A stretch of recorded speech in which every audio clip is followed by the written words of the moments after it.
first was to take down the soul spires in Necromol that transported Argent's energy to Urdak.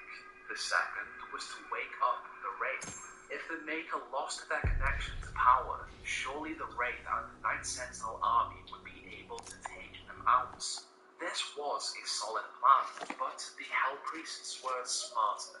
Even at this point, the Night Sentinel had no idea that these priests had betrayed their own kind. Big Grab approached Commander Balin and told him that the nightmares of the torture of his son were real. Hello? Grab had the power to resurrect Balin's son. In return, all he wanted was the keys to the sepulchre of elements, the vault of the sleeping Wraith. Commander Balin was desperate, and in this moment, he betrayed the warriors he commanded and the old gods he had sworn to protect as he handed over. Hello? In order to reach Necromol again, the Hell Priests offered the Night Sentinels direct access to the Hell City through one of their portals. Unaware of a sinister plan at play, the Night Sentinel accepted this offer and they entered. One by one, the Night Sentinel found themselves separated and scattered all across the twisted landscapes of this dark ground. The carving was complete with the success of the Order of Day Manipulation, and with the Night Sentinel having been dealt with, the Elemental Wraith were taken from their slumber and chained in hell, and their Wraith essence was absorbed. Big Grab still had to wavered with Commander Balin, but not in the heart of Bal's son was retrieved, and with it, a ritual was performed to reanimate. There's been rumors about the Iridian since the expansion days, but no one has found Bupkis. As for the rest of Argent the Nerve without an army to protect it, huge chunks of the land were absorbed by Hell, and the planet itself was left under the control of the Hell Priests. This was The faked arena up that though. had once It wasn't like I could farm turns for a living, so I took up adventuring. Thing is, the gangs were shaking down freelancers. But I said to myself, Typhon, if you don't want to end up back on Pandora, you better put your keys down the line. locations to start a new life in the hopes that someone would come one Atlas day. Corporation seems to have reformed itself under the CEO-ship of Reed, but it hasn't... Scattered all across Hell, the Night Sentinel fought as hard as they could against the constant hordes of demons that came for them. Dark and They troubled crushed past. countless of Typhon left behind another... Titans. They all knew what had happened. The cash Argentine for you. priests Send had me the tricked location them now. and led them here to die.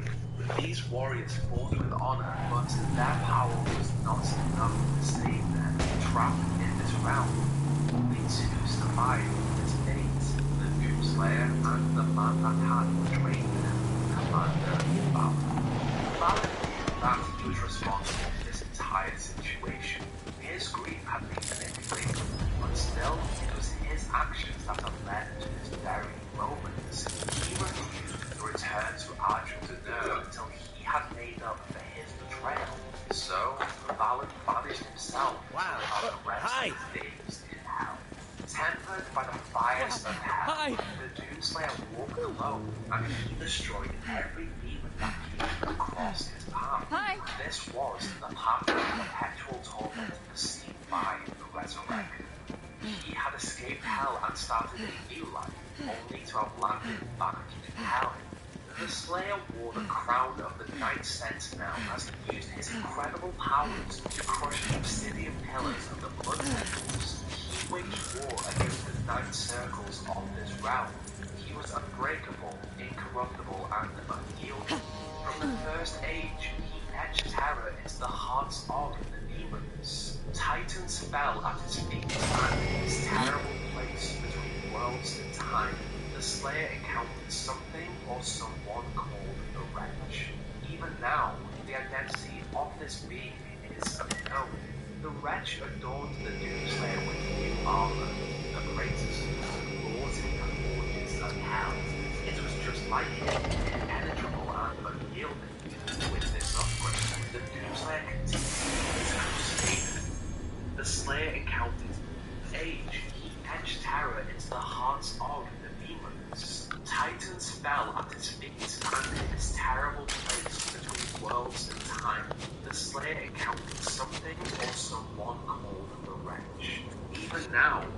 identity of this being is unknown. The wretch adorned the Doomslayer with new armor, the Praetor suit, wrought in the forges of hell. It was just like him, impenetrable and unyielding. With this upgrade, the Doomslayer continued his crusade against hell. There was so much anger, so much rage, so much had been taken from him. He had hallucinations of his pet rabbit, Daisy, and this only continued to fuel his fury. The demons etched markings of the unchained predator on the very foundation of hell as he conquered their greatest beasts. They feared him and came up with a plan to stop his endless rampage. Within the sprawling network of tunnels and catacombs of Kadinga Sanctum, the Hell Priests lured the Doomslayer inside. Only then did they pull down the temple above him. In this rare, weakened state, the forces of hell came together and placed him inside of a sarcophagus. With the magic of the Dark Realm, he was placed in stasis and the sarcophagus sealed. Having completed this task, the mark of the Doomslayer was burned onto his crypt, a warning to all of hell that the terror inside must never be freed. Oh man. Hey Shinar. Remember Doom 2016? Yeah. Okay, in Doom 2016, you wake up naked and in a crypt, and zombies, the first thing you see is a zombie. The demons of hell decided to put him in a crypt and make warnings and have guards. So guess what the humans did? They brought the sarcophagus out. With the magic of the Dark Realm, she was placed in stasis and the sarcophagus sealed. Having completed this task, the mark of the Doomslayer was burned onto his crypt, a warning to all of hell that the terror inside must never be real. In the Milky Way galaxy, the Sama Maker was completely unaware of what had happened to Argent the Nerd in his absence. The Seraphim had arrived on Earth, but he could not wander around in his Maker form. To blend in, he set up a secret base and constructed a human form. Then he waited. As planet Earth entered the 21st century, humanity began to look to the stars. They discovered that Mars had once had water, but in this century, they did not see any benefit in the colonization of the Red Planet. This was what the Father had foreseen, and it was Sama's time to begin his mission. The Seraphim transferred his mind into the human body he had created, and he constructed an entire backstory. He was Samuel Hayden, born in approximately 2018 to the wealthy Hayden family of New York City. To the world, he was a prodigy. He mastered several fields of science, thermodynamics, electromagnetic theory, and the nuclear sciences. He even received a master's in theoretical physics. These incredible accomplishments Global Science Council, in which he became the general director. Alongside this, Hayden also founded the Samuel Hayden Foundation, an institution that promoted and sponsored young scientific talents. During this period of time, Samuel discovered Dr. Olivia Pierce. She was an incredibly bright young mind, and he saw how much potential she had. With his funding, Olivia finished her studies and was later offered a position as the Global Science Council, alongside the best and brightest minds humanity had to offer. Humanity had come so far over its time on this planet, but soon they encountered issues. They began to suffer with power outages and were forced to look for alternative sources of energy. Just like the other two Earths, the Union Aerospace Corporation went out into the galaxy in search of a solution. And just like their variants, they decided that Mars would be one of the many perfect planets to colonize. It's called top secret research. Dr. Dr. Samuel Hayden was one of the smartest men on Earth, and soon after, he was approached by the UAC. This was exactly where Sam needed to be to help guide humanity. As the UAC began the terraformation of Mars, they set up several settlements across the planet. In 2095, as a part of a UAC Geological Survey mission, Frontier, the SS Amundsen came across something interesting as it searched for liquid water springs. This survey bot discovered a narrow trench, and from it appeared to emit a substance that at first the UAC believed to be an electrical and gas cloud. An analysis of the substance showed that this was an entirely new form of matter with a quantum signature that had never been recorded.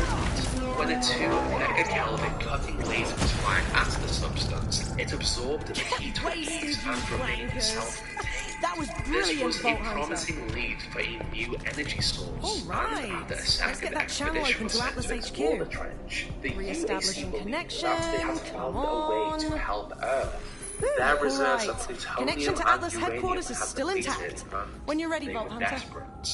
Just months after the discovery of the Hi, trench, you Dr. reached Samuel Lee Hayden Strumble, took over the CEO leadership and of wartime the general of Atlas UAC, and Corporation. under his Just command, a quick he question. guided his Who the hell team is into this the and how did you get exploration on my of what secure he line? called the Argent Fracture Reese, and the relax. energy It's source all inside, alive. We've taken back Argent Watershed Plasma. Base with a little help. He knew I've got- this was a Ring connection about. to hell, What and he is that recognized the thing on your Argent face? energy that had corrupted the Khan Maker. This is To my help secret Earth, the mustache. UAC needed to refine this plasma into energy, package it, and send I'm it a to Vault Earth. Hunter. To do I'm on a this, mission for the Sam Crimson had Raiders. an idea.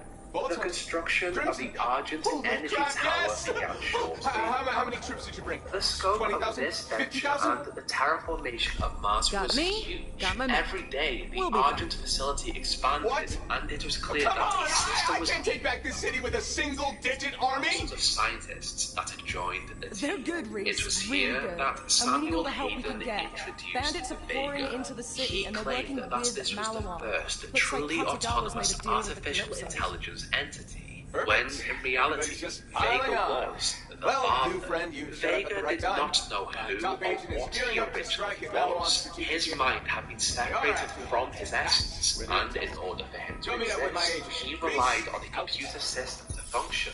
Right. Samuel While still you go meet feared Reese's that agent, I'm going to get this Davos base and back his online and forces start would securing more of the attack the city. father, Oh, before and you so head off, he I've had got his something for you. memories removed. The mission to guide humanity was far too important to be interrupted. To see whether or not this Since you're AI heading was downtown, capable I'm of hooking you running up an with a entire cyclone. facility Fast on and Mars, light, the perfect UAC for getting had about the Vega city streets. subjected to Take it for a several spin. tests. The Turing test was used to examine a machine's ability to exhibit intelligent behavior equivalent to or indistinguishable from a human. In a blind case study conducted with computer science students, they were instructed to ask a series of questions to both Vega and a mathematics professor I'll from make sure it's loaded into MIT. your After they catch rod received profile. their answers, Instruct they me were what then from asked in-terminal. which was the computer. 92% of the students believed that Reese's both agent of is the a bit people of a they had loner, but he's spoken got quite to were a- human, while the other 8% believed that Vega was the computer. As Back it to turned people's out, insides on their Vega played the part outsides. of I'm both sure you two Vega will hit it and off the just professor. grand. The introduction of Vega grabbed the attention of the Global Science Council. They asked Samuel how he had created Vega. All he told them was that Vega was self-taught.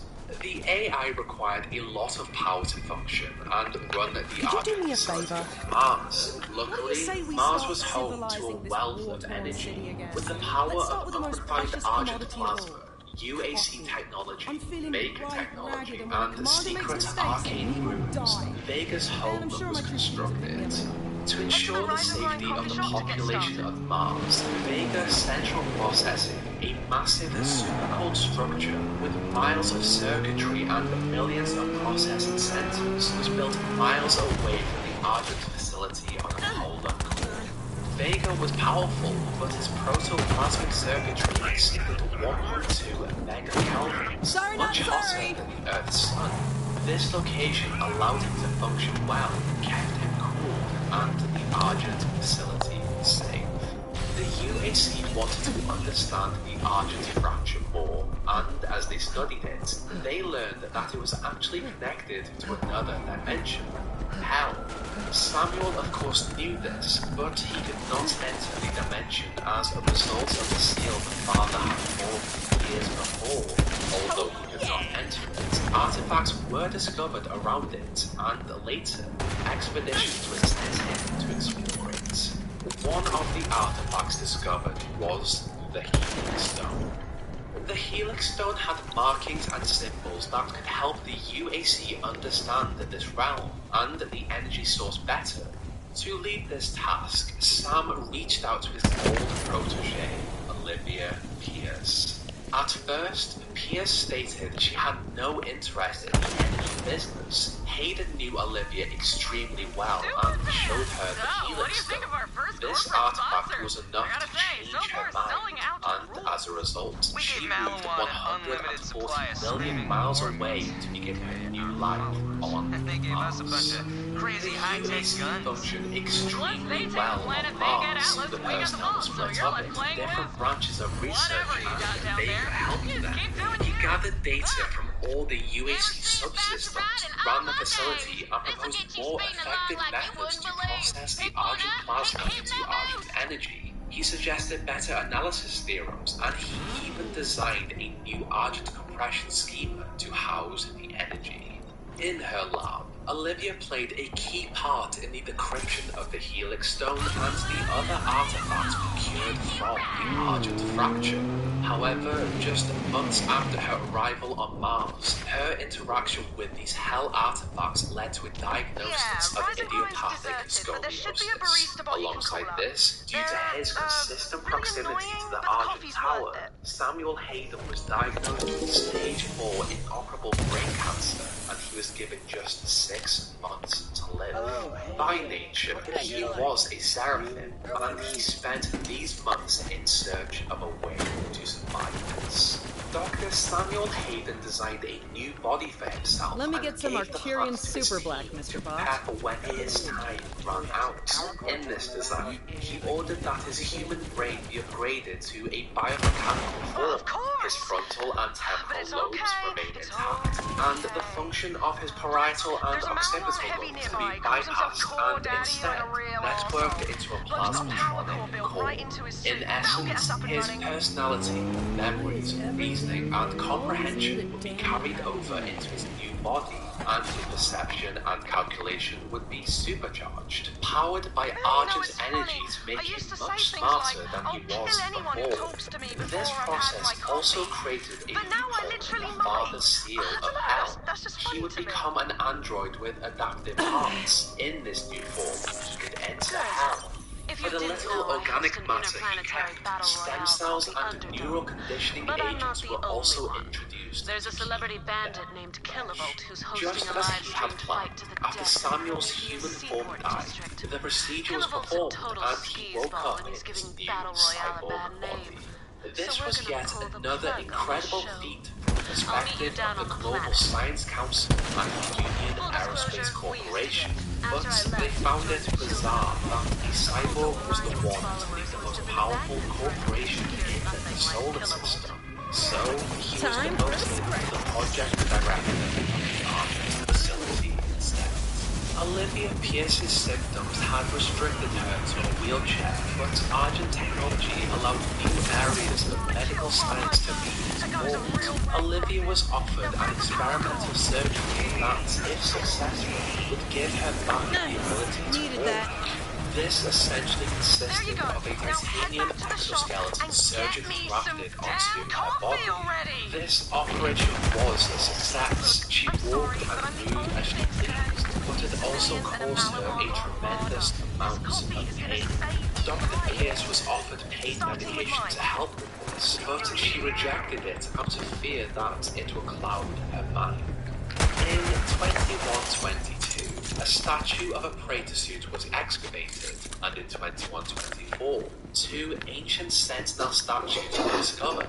In 2127, the construction of the Argent Energy Tower was complete, and on a live stream to Earth, Dr. Samuel Hayden, in full view as a cyborg, pulled a massive 12-foot power lever as he dispatched the first Argent energy package to Earth.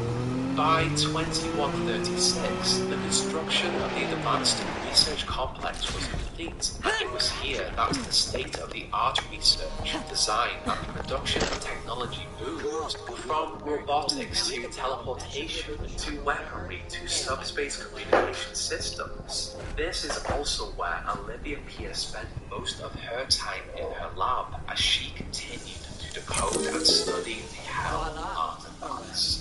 As the head of the highly secretive Lazarus Project, Olivia and her team uncovered the mysteries behind these cross-dimensional anomalies and artifacts the expedition recovered. As Mars entered 2143, the first teleported experiments allowed the expeditions to actually enter and explore the dimension. And from this, they received Corax tablets, something new for Olivia to decode.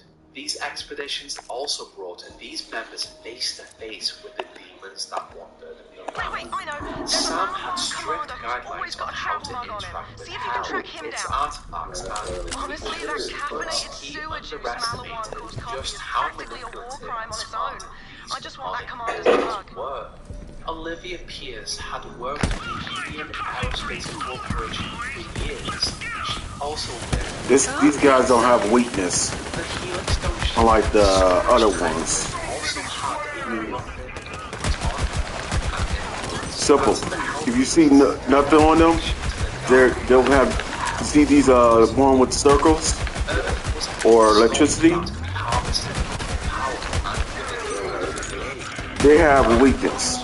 One without a weakness is ones with, say, heavy gunner. They just, you gotta shoot at them. Power and everlasting life in her she worked with. He wanted her, and she was very much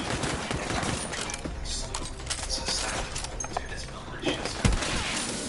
In this sense, These guys have one weakness. to fulfill her offer of this bargain, Olivia had to be held invasion of the Ark. See that little thing on their side?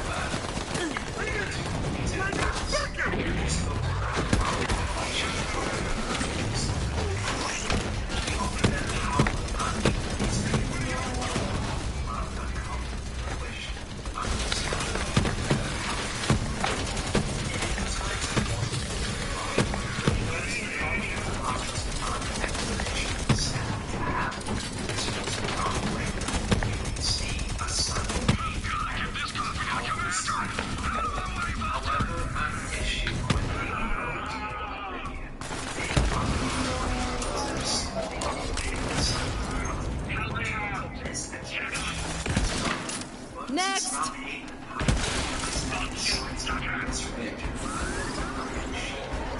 Chicken guns give you a ricochet. This guy is just a coffee. Yeah. Wait, what does it say? World's greatest commander. That is so totally mine. I'm the coffee commander now. You killed my coffee runner! You big louse! But you stole my mug! And I will have it back! I am the one and only coffee commander! Yeah. You're the coffee commander, and I'm the coffee stealer. Bloody close. So it tastes that Arcturian super I just made a joke. Hurry back to the A good shop, one, though. come on. Coffee commander, coffee thief. I know you have the moze, Buster! I don't have my own jug, though. To reacquire it at all costs! Malawan's attacking the shop. Damn it! Can't you leave me just one good thing, Malwan? Just one.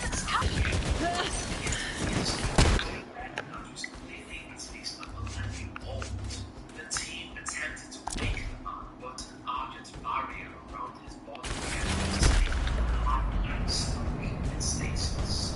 This was able using this technique and everyone instead.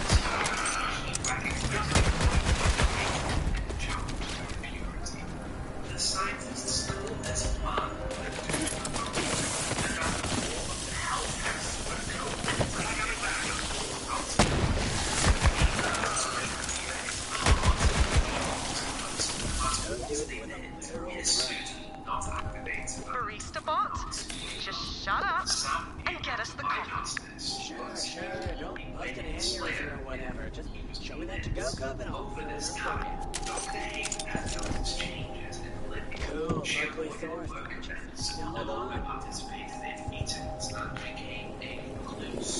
What? The demons are afraid Taking of the so hell of the long. Doomslayer. Just let the bot do his work. It'll be so worth it.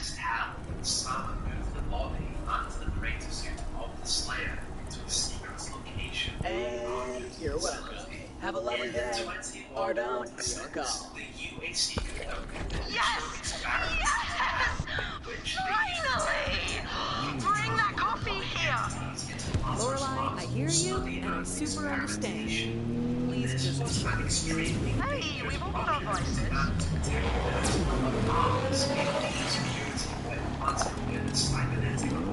Shit.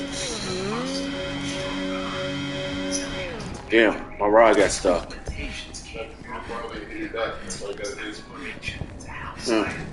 Okay.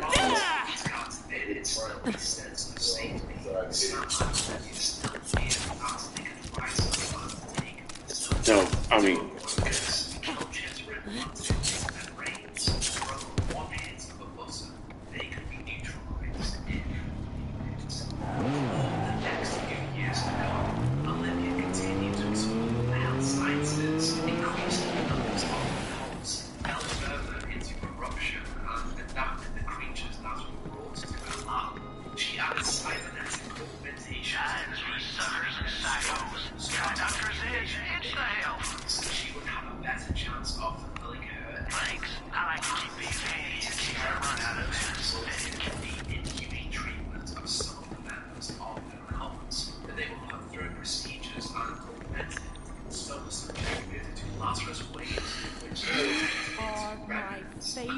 Person.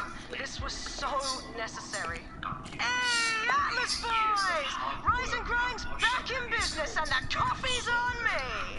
Oh, hell yeah!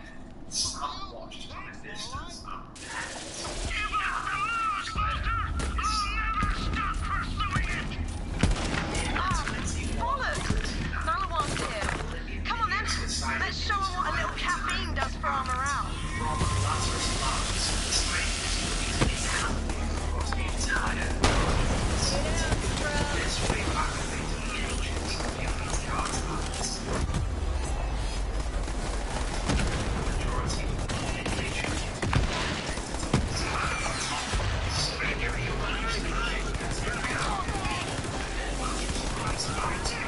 Focus on that speed, Buckets.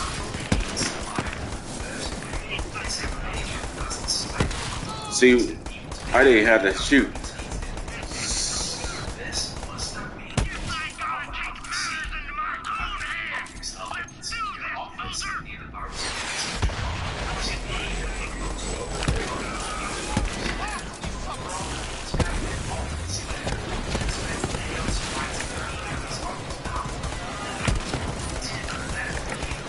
I forgot, those are coffee waters.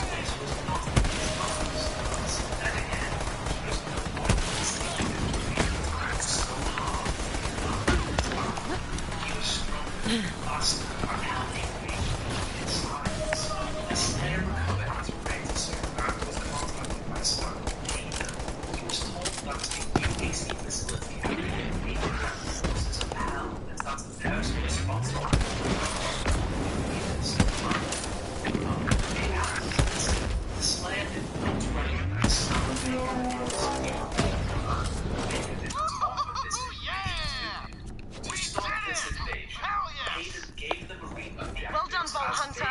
Now come on over for a well-earned reward.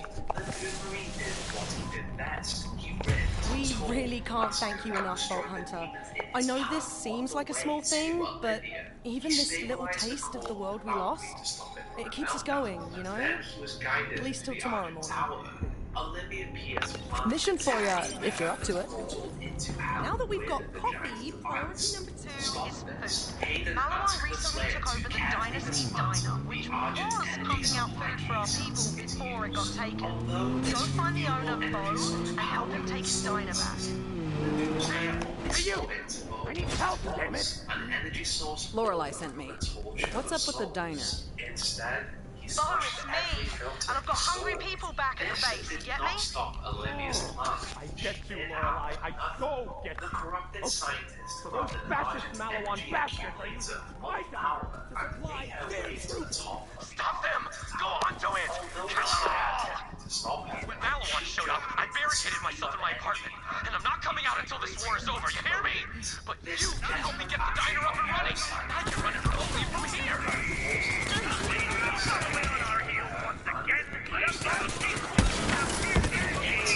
See? Oh, you're gonna die.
Whatever you say, little man. Come on, let's go! It's time to get the diner up and running!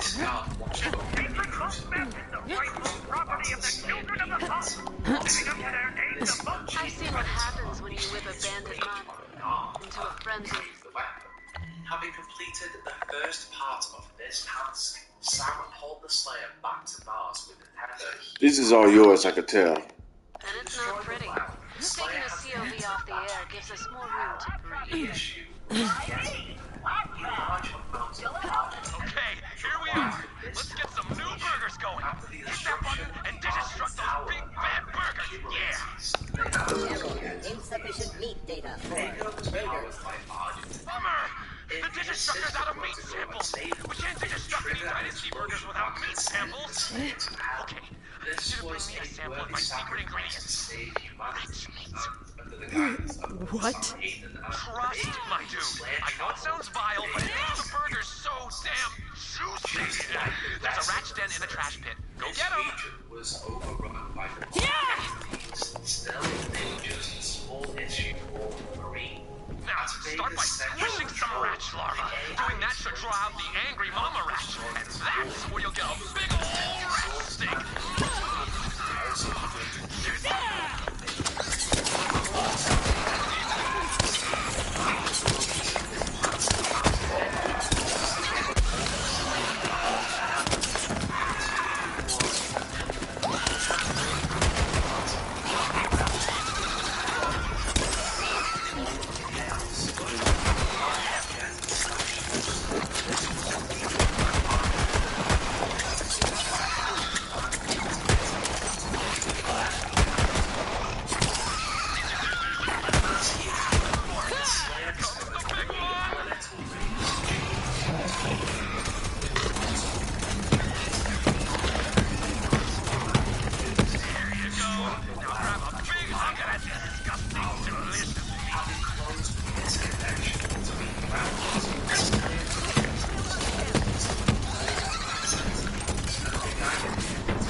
mastermind. This mastermind was much stronger, faster, and smarter than the spider mastermind he had fought before, but so was he. With a final strike of his BFG, the spider mastermind fell, and with it, so too did Olivia. Having completed his mission, Samuel Hayden pulled the Slayer back to Mars with the tether. However, the Marine found that he could not move. Hayden explained that the Crucible had absorbed the power of the ray. This blade held the last Argent energy in the solar system. He believed that he could still help Earth with it. Regardless of Samuel's good intentions, the Slayer felt rage. The power was created from evil. Hayden knew that the Slayer would attempt to stop him, but he could not kill him. So, Sam decided to store him somewhere safe. The invasion of the Argent facility had led to the deaths of the 60,000 personnel that had worked and lived on the Red Planet. Sam Hayden and the Doomslayer had done everything in their power to stop this invasion, but the Hell Priests were always one step ahead. The Khanmaker watched as her power source stopped. The well had been destroyed and her people once again were vulnerable. Daig Rannoch explained that Olivia Pierce had failed her mission and that the Doomslayer had returned with a vengeance and destroyed the well. To get her revenge on the Marine, who appeared to always ruin her plans, the Khanmaker made it her mission to take the souls of Earth as a replacement power source. This was not the Doomslayer's original Earth, but it was good enough. With their arcane magics and the dark powers of Hell, the Hell Priests came together and formed a blood ritual. This ritual created a super gore nest in Central Europe. At first, the human population noted that they produced atmospheric toxins and a multitude of environmental hazards, but as time passed, they resonated powerful electromagnetic frequencies that ripped open gates between dimensions, and from them came swarms of demons. The priests' lives were bound to this invasion. As long as they lived, the consumption of Earth continued. Daig Nilox was charged by the Khanmaker to ensure this invasion succeeded, likely after the failure of Daig Rannoch with Olivia. Rannoch also moved to Earth and performed experiments on ancient Earth creatures, and Daig Rab remained on Argent and watched over the corrupt arena. The majority of the Earth's population was massacred in the first month of the invasion as a result of their loss of almost every man-made system that required an energy source to operate. The Maker had lost Argent energy, and so too had Earth. Earth's militaries attempted to fortify safe locations, but they were useless against the forces of Hell. In these desperate times, Earth managed to cryogenically freeze and send out a couple 100,000 of the population on lifeboats into space. Their odds of survival, however, were still low. Large portions of the Earth's surface slowly became uninhabitable due to the toxins from the Hell growths. Some of the remaining population began to believe that this was an event of biblical nature. They deserved this, and this was a divine punishment. In 2150, Samuel Hayden returned to Earth. He had lost contact with the planet and had no idea what had happened. As he arrived, he stood before the Allied Nations Council and explained what had happened on Mars. He adjusted some details of the story, but Olivia Pierce and her attempt to invade Mars was kept the same. In his hand, he held the Crucible, mankind's salvation. As one of the highest-ranking members of the UAC, he had access to vast amounts of technology that the Crucible could power. Off Earth, the UAC still continued to function as they expanded their mining base on Phobos. It was here that they designed an extremely powerful weapon, the BFG 10,000, an upgrade from the BFG 9000 that the Doomslayer had used on Mars. To help defend Earth, Samuel designed a way to synthetically replicate Argent energy with a high-yield capability. The Crucible essentially became an Argent conductor, and from it, the Allied nations were able to create a man-made Argent energy source. To take on Hell's forces, the Armored Response Coalition was established, and Hayden was appointed as the lead director. Under his rule, Hayden repurposed UAC facilities across the planet with automated security.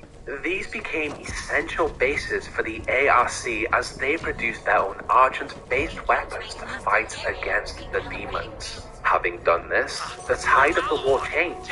ARC soldiers took down large swarms of the demons, but the Hell Priests always had more gates to open. From a mobile command carrier, the ARC launched long-range strike operations in which they located and destroyed Hellgroves. These connected Earth to Hell, and as each one fell, their effects on the world subsided. In an attempt to eliminate the Super Gore nest in Central Europe, the source of this infestation, the ARC saw the annihilation of 3 NATO shock troop battalions, 18,000 coalition special force units, and 32 vessels. Despite all of their efforts over these years, the ARC still found that they were on the losing side of this battle. In what he hoped could once again change the tide of the war, Hayden charged ahead in Operation Hellbreaker attack, but he fell too. By the time his team reached him, all that remained was his head, robotic torso, and parts of his arms. To protect what was left of the ARC scientists returned to the secure location.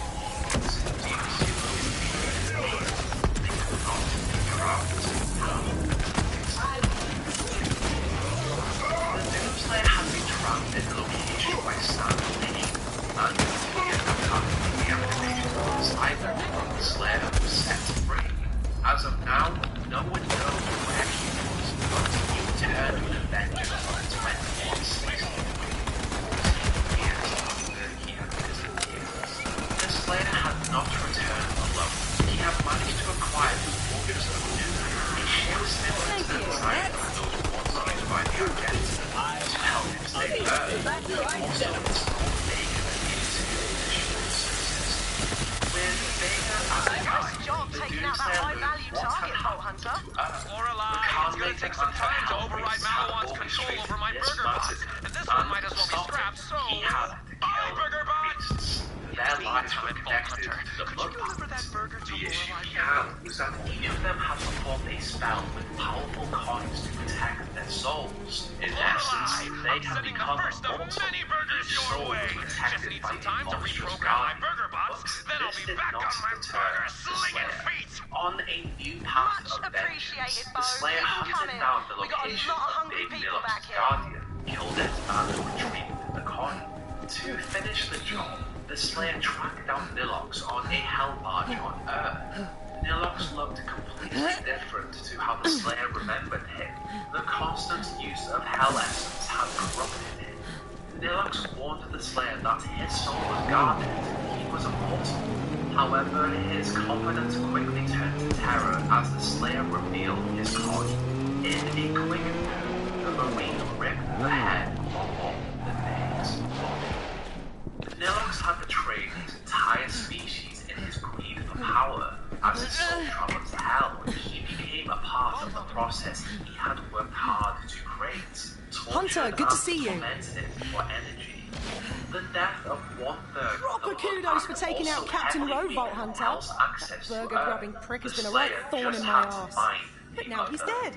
Well done indeed. Vega informed the Slayer that the other two Burgers, the cornerstones of civilization. had come together Piece by piece, we're really starting to put this city back together. In what Thanks for they your help. believed to be a safe space, the meeting was interrupted as the Slayer launched the head of their brother at them. Before the Marine could at least injure them, the Khanmaker intervened and teleported the priests to safety. She saw this being what he was. He was the chosen one spoken of in a tainted prophecy. The Queenmaker told him that he could not intervene. It was humanity's time to repent, to give service to the Maker, and that not even he could resist the will of the Khanmaker. The Slayer did not care for her words and continued on with his mission. Reports spread of the death of a head Dr. Olivia Richardson studied a blood analysis of the Slayer that had been on our base. She saw that he was human with a positive blood. He was male, but he also had enhanced speed, strength, and athleticism. She noticed that there were foreign bodies present in his blood of unknown origin. With all of these factors, Elena and what remained of the scientific goal and avenging each other the right hand of doom and coming to save humanity from its sins. One hell priest was dead and they were taken alive. Vega told the Slayer that he needed a functioning celestial locator to track them down, but the one on board the ship was missing. Vega created a portal in the city of Exaltia on Argentina. This city, just like many others of Argentina, had once gleamed, constructed in honor of their own power and resilience. Yet this city had fallen just like the rest. Demons still wandered this eerie place as they searched for more souls to harvest. The Slayer progressed towards the throne room to acquire the celestial casing. Within, he was greeted by the ghost of King Novik. He warned the Slayer grand that prize he could winner of not kill the Kilovolt's priests, contest gets to despite sleep their with the man transgressions. himself. They were still Now, a there's sense plenty of of reasons a blood. woman might enter a battle Regardless of royale to any the respect death. the Slayer Cash, may have had fame, for King at a one gun that point, can melt a he man's ignored face off. Novik's warnings, But betting removed the Kilovolt? celestial casing, That's no and followed prize. Vega's Trust me. directions into a portal. Oh, just a warning about Within, Kilovolt. he was Every guided word to a that man place says to makes me empower want to the pull the celestial trigger, if you catch my drift. the home And we of will. the Soon betrayer. enough. Commander Valen had set up this base with automated turrets to keep him safe from harm. Despite their differences, the Slayer needed something from him and handed over the empty celestial casing. Valen restored power to it and then asked a favor of his old soldier. He had betrayed his oath to save the soul of his son, but his son's soul had not been saved. It had been corrupted by dark magic and transformed into the icon of sin. Valen asked the Slayer to finally put his son out of his misery if he had the opportunity, as he handed him a dagger. The Slayer accepted the dagger and, in turn, the request and returned to the Fortress of Doom. With a fully functional celestial locator, Vega narrowed down the location of Dave Monarch. This priest had taken refuge in a facility in the northern Arctic region of Earth. To get there, Vega set up a portal and the Slayer fought past the protective beams of his cultist base until he reached the Guardian of the priest. Just like he had done to Deluxe's Guardian, he ripped it apart, and with the Guardian dead, he tracked down Vanak and cut off his head. The death of two of her Hell priests slowed down the invasion of it. The Khan made it clear that the Doomslayer would stop this invasion, and with her power, she projected herself onto the Fortress of Doom. She was angry that a human by her orders, and with her word, she moved her final priest to a more discreet location. I've brought a To be champion done with to this fight in my planet, name. the Khan Besides, also accelerated I will the draw it process. out. Let my Vega servants notified the charge Slayer at that the there was a Holy 41.3% increase in demonic activity at the nexus of the initial invasion, the Super Gore Nest. Without a lead on where the final priest was, the Slayer returned to Earth and completed the mission Samuel Hayden and the ARC had failed. He overloaded a power generator and the nest. The destruction of the nest once again slowed down the invasion, but it did not help him discover the location of the final priest. They suggested that maybe Dr. Samuel Hayden would know of a way to find him. Once again, While the you do Slayer what you traveled do through a best, I'll portal figure out and a way to arrived cut just Kilovolt's outside cord for the good. ARC's See you at the bar. headquarters. This place was swarmed by demonic activity. This was one of the last standing strongholds of the resistance of humanity. Having fought his way through the swarm, the Slayer was greeted only by one member of the personnel. The rest were terrified of him. This one scientist was excited to meet the Slayer of Legend. On their way to Dr. Hayden's remains, the Slayer retrieved the crucible that had been stolen from him, and eventually they reached the cyborg's broken body. The team here had no idea how to reactivate Dr. Samuel Hayden. Vega explained that although his life signal was barely readable, he was still alive. Having acquired both Sam and the crucible, the Slayer turned to leave. However, he was interrupted by the arrival of a corrupted Night Sentinel, a marauder. This man was a dangerous foe, but just like the other demonic entities the Slayer had encountered, he ripped him apart and returned to the Fortress of Doom. The Slayer's actions had destroyed 68% of Hell's occupying force on Earth, but there was more work to do. To find the final Hell Priest, Dr. Samuel Hayden's mind was transferred into the ship's mainframe, and almost instantly, Hayden revealed that the final priest, Vague Grab, was hidden in the Argentine city of Sentinel Prime, the city that the Doomslayer had been found outside of. To protect her assets, the Khan Maker locked down all access to this city. The only way to get there was through an ancient slipgate created by the Bethian tribe in the lost city of Habeth. The problem was that over millennia of abandonment, this city had sunk into Mars. There was no clear way to reach Habeth, but the Doomslayer had an idea. He knew that the UAC had developed the BFG-10,000, and surely this amount of energy could give him access to the city under Mars. But Hayden warned him, you can't just shoot a hole into the surface of Mars. The Doomslayer did not follow orders, and not only did he shoot a hole into the surface of Mars, but he also launched himself into it with an escape pod. Shortly after, he fought his way to the slipgate and reached Sentinel Prime. Upon his arrival, the Slayer was greeted by several Night Sentinel, uncorrupted, along with a Maker Angel. As he continued into the city, they warned the priest that the Slayer was near. The Khan Maker needed the Slayer to stop his endless crusade. She was desperate to save her kind, and she offered him something interesting. This Archangel told the Slayer that she knew what he had left behind, and in return, she would give him back what the demons had taken from him so long ago. The Unchained Predator had nothing to return to. His rabbit and family had died on a different Earth. He could not save them on that one, but he could save those who were left on this one. So he continued on. He returned to the arena that had started his journey as a warrior for Argent the Nerd. This was not the same place. The priests had removed every element of what this place once was. In the center stood Vague Grab. The priest unlocked the slip. He warned him that if holy blood was spilt on Argent land, he would lose all sovereignty.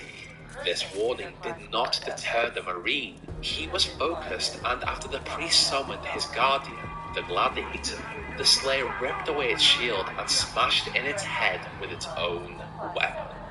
Without the soul of Vague Grab protected, the Doomslayer fired one final shot at the head of the priest. This action did lose him his sovereignty, but it saved Earth from the invasion. Making a splatter page! The Khan Maker truly believed her life, the lives of the Maker and the realm of Urdak were more important than the souls of the lesser creatures she and her species had once united. In a desperate move to restore the flow of Argent energy again, the Khan Maker remotely shut down the Fortress of Doom and planned to reawaken the Icon of Sin. This icon was much more powerful than the one that the Doomslayer had fought aeons before.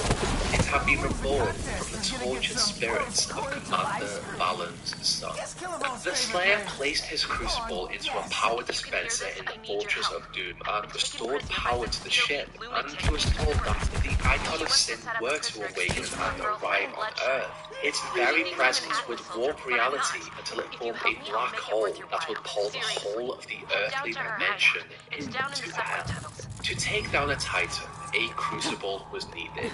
His crucible powered the ship he needed to travel across the universe. So, the Slayer returned to Taras Nabad to retrieve the crucible he had used in his battle against the Dreadnoughts. Just like Sentinel Prime, Taras Nabad had fallen so far, Your leader is and swimming. on his progression through the city, the Slayer massacred every demon in his way. The Dreadnought lay exactly where he had left it all of those years before, and in order not to awaken it, the Slayer snapped the hills of the blade further into the city. He then restored power to the crucible with ancient intelligence approach. On the Fortress of Doom, Samuel Hayden informed the Slayer that the Khanmaker planned to perform the ritual to awaken the Icon of Sin, a place no human had ever set foot in. To get there, he was told that he would have to travel through Necrovol and use the energy stream there to cross through the void into the heavenly realm. The Slayer would not be able to complete this task alone. Sam explained that he would need to take Vega on a separate drive of Argenton and make a design to open an exit portal once this mission was complete. The Slayer followed Hayden's suggestions, detached Vega from the ship, traveled through Necrovol and jumped into the energy stream at the top of the Soul Spire. This was the first time a human had stepped foot in Urdak. However, the Slayer did not have time to appreciate how different this realm was. The ritual had begun and the Slayer had to stop it. Within the ritual chamber, the Khanmaker and her drones raced against time to awaken the Icon. The Khan was once again angered by the Doomslayer as he entered the chamber. She told him that he was too late, but he had another way to stop the ritual. She needed the heart to complete it, and with the dagger that Commander Valen had given him, the Doomslayer sank it into the heart of his old commander's tortured son. Instantly, the Icon of Sin activated and absorbed several of the Maker drones in the area. The heart had been used by the Khan to control the creature, and without it, the Icon was in control of its own actions. A creature of hell had awakened in Urdak. As a result, the holy seal that the father had formed after his battle with Davos shattered. In this chaos, the Khanmaker flew away to safety. The Icon of Sin turned around and entered a portal to Earth, and the demons of hell entered Urdak for the first time. This plan had not gone as expected, and to save Earth, the Slayer sought a way to travel there. Urdak was connected to every realm through Celestial Ring Slipgate technology. To control this, the Slayer inserted Vega into Urdak's systems. Inside, Vega set a course for the Earth dimension, but then he saw everything. His eyes opened to the history of Urdak, its systems, cultures, and religion. Then he asked Samuel Hayden, "Am I the father?" As Vega dove deeper into Urdak's systems to learn more about himself, the Slayer fought through Maker Angels and Demon alike in his attempt to realign the Celestial Rings. The Slayer eventually realigned all three rings, and the portal to Earth was ready. However, on his way to enter it, the Khanmaker ambushed him. This chosen one had destroyed everything she had worked so hard to create. Who was he, a human, once immortal, to defy her traditions? To take out this threat, the Khanmaker used everything in her power.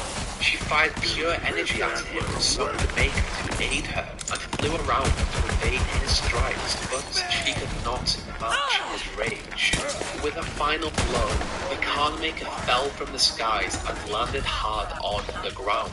She shouted at the Slayer.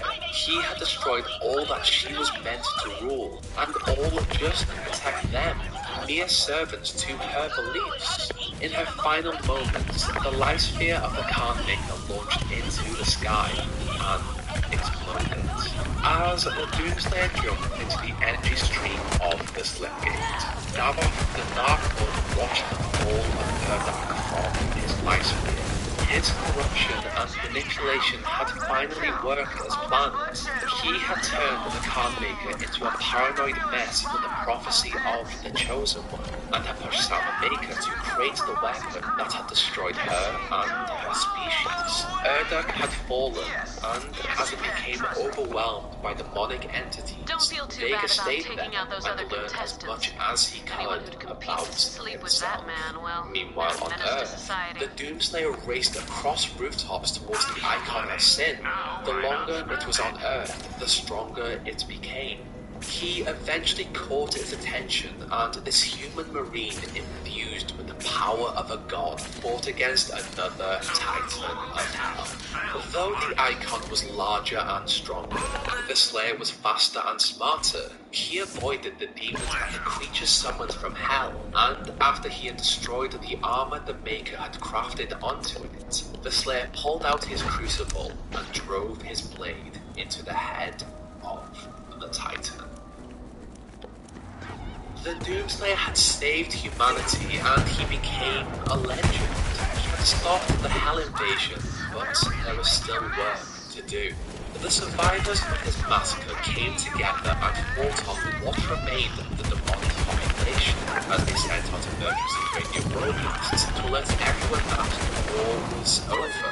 However, the demons had corrupted Urdak, a place with extremely advanced technology and access to all of the earthly realms. Samuel Hayden suggested that they needed assistance, that someone called the Seraphim may help seal off Urdak by Hell once again. Sam's body had been destroyed by the demons in Operation Hellbreak. He simply existed as a voice at this point. He wanted his old form back. Under the guidance of Samuel Hayden and with the command center of the Armored Response Coalition, the Slayer was teleported to the UHC Atlanta facility. Deep under the waves was a secret base home to the body of the Seraphim. It was here that Sam had transferred his mind to a human. With the Slayer's help, Samuel Hayden was plugged into the device that held the Seraphim's body, and upon its activation, the transference began. The Slayer was confused, but Sama explained everything. He was both Sama Maker and Samuel Hayden. They were the same person, just in different bodies. He had gifted the Slayer with his abilities, and it was his turn to repay the debts. On the command center, the scientists explained that his alien body, Sama had returned to his original form, but without the presence of the father.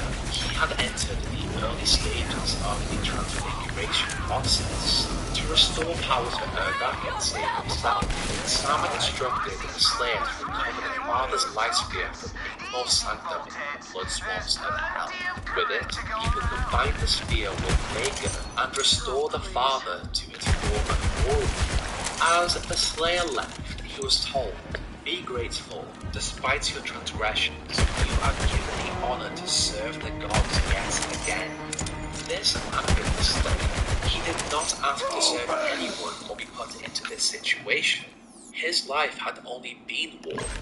Sama teleported to Igmor Sanctum, but he was forbidden from removing the Father Sphere from the Tomb of Souls, so he waited for the Slayer. Down below in the blood swamps, the Marine completed the trials of Malagog and was lifted to the tomb. Sama watched in desperation as the Slayer entered this ancient holy place. The Marine did not want to follow the orders of a god, and his years in Hell had taught him a lot about how the Twisted Realm functioned. By Hell's law, if the Dark Lord was defeated in ritual combat, any demon outside his realm would be destroyed. The Dark Lord was responsible for the death of the family he had once had, and he wanted to take up this issue with him. To Sama's horror, he watched as the Slayer picked up the Father Sphere and shattered it. This action instantly accelerated his natural degradation, and he watched in pain as the Slayer left the Tomb of Souls with the Dark Lord's Sphere instead. Most of the crew of the command center evacuated as soon as the Slayer stepped on board with the life sphere of the Dark Lord, except for one. He was happy to help. The Dark Lord needed to be restored, and to do this, the Slayer had to reach the Luminarium in Urdak, Kilovolts where and the planet electrolightweight, if you the ask Marine me. entered He won't a go portal. anywhere without that Urdak electricity had shielded fallen in. so far since his last trip. It was infested by demons and Maker, both without a leader. On his way through the equestrian halls, once a peaceful, luscious forest fallen into chaos, Vega spoke to him as the Father. He was completely aware of who he was at this point, but he lacked the control to reseal the void between dimensions. On approach to the Cop Pod Without HQ. a physical form, he was merely a presence. The Father believed that his essence from the sphere could restore him, completely unaware that his life sphere, with all of his essence and power, had been shattered. Upon his arrival in the Luminarium, the Slayer was confronted by Sama. He saw this human's quest as a reckless mission. Desperate to stop him, he gave in to his degradation, and it transformed him into a broken, mutated, demon-like creature. Even in this form, the Seraphim was no match to the god he had created. Sama Maker, the Seraphim, had lost everything, and he was about to lose his life.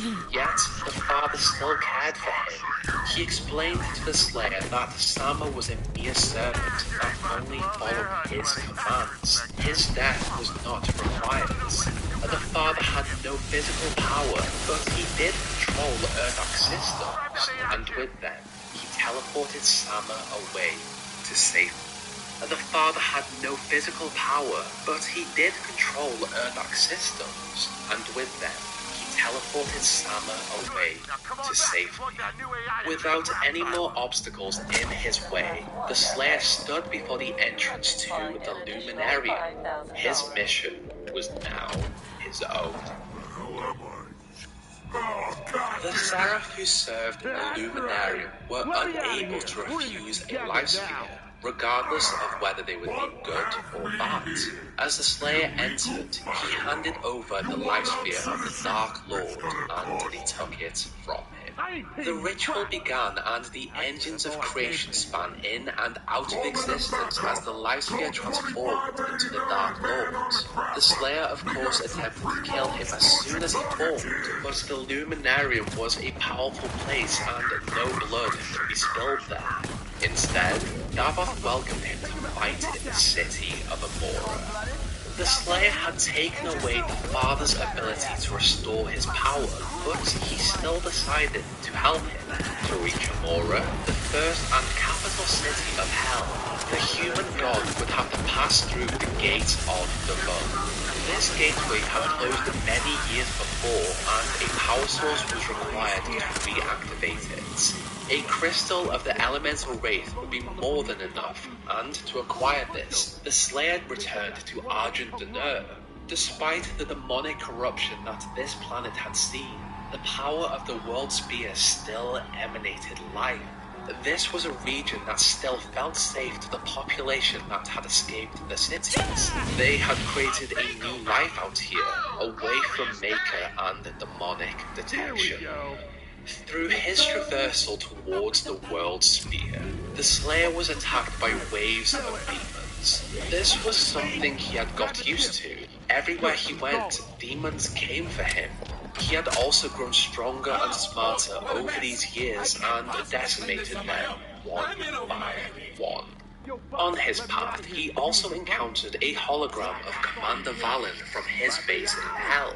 The Slayer had saved his son from the curse of the Icon of Sin, and in return, he passed through a deadly axe to help on the rest of his journey, the Hellbreaker. To get closer to the spear, the Slayer approached the Torch of Kings guarded by two sentinels. They were still loyal to the Wraith, and the Slayer wanted to help. Where he went. They what planet had fallen. Yeah, we got This some action murders had a about to happen huge out here. impact. For the Slayer, the fire attracted a Winterin that flew him to the Nether Lakes, the region of the World Spear, and for the rest of those who could see the fire, It told them that someone had come to help. Commander Valen took it upon himself to recruit as many of these as he could to start a new army in the almost certain war to come. The Slayer would need backup. As he moved closer to the World Sphere, the Slayer walked the path that the ancient Argentine shamans had walked in their desperation to help their tribes.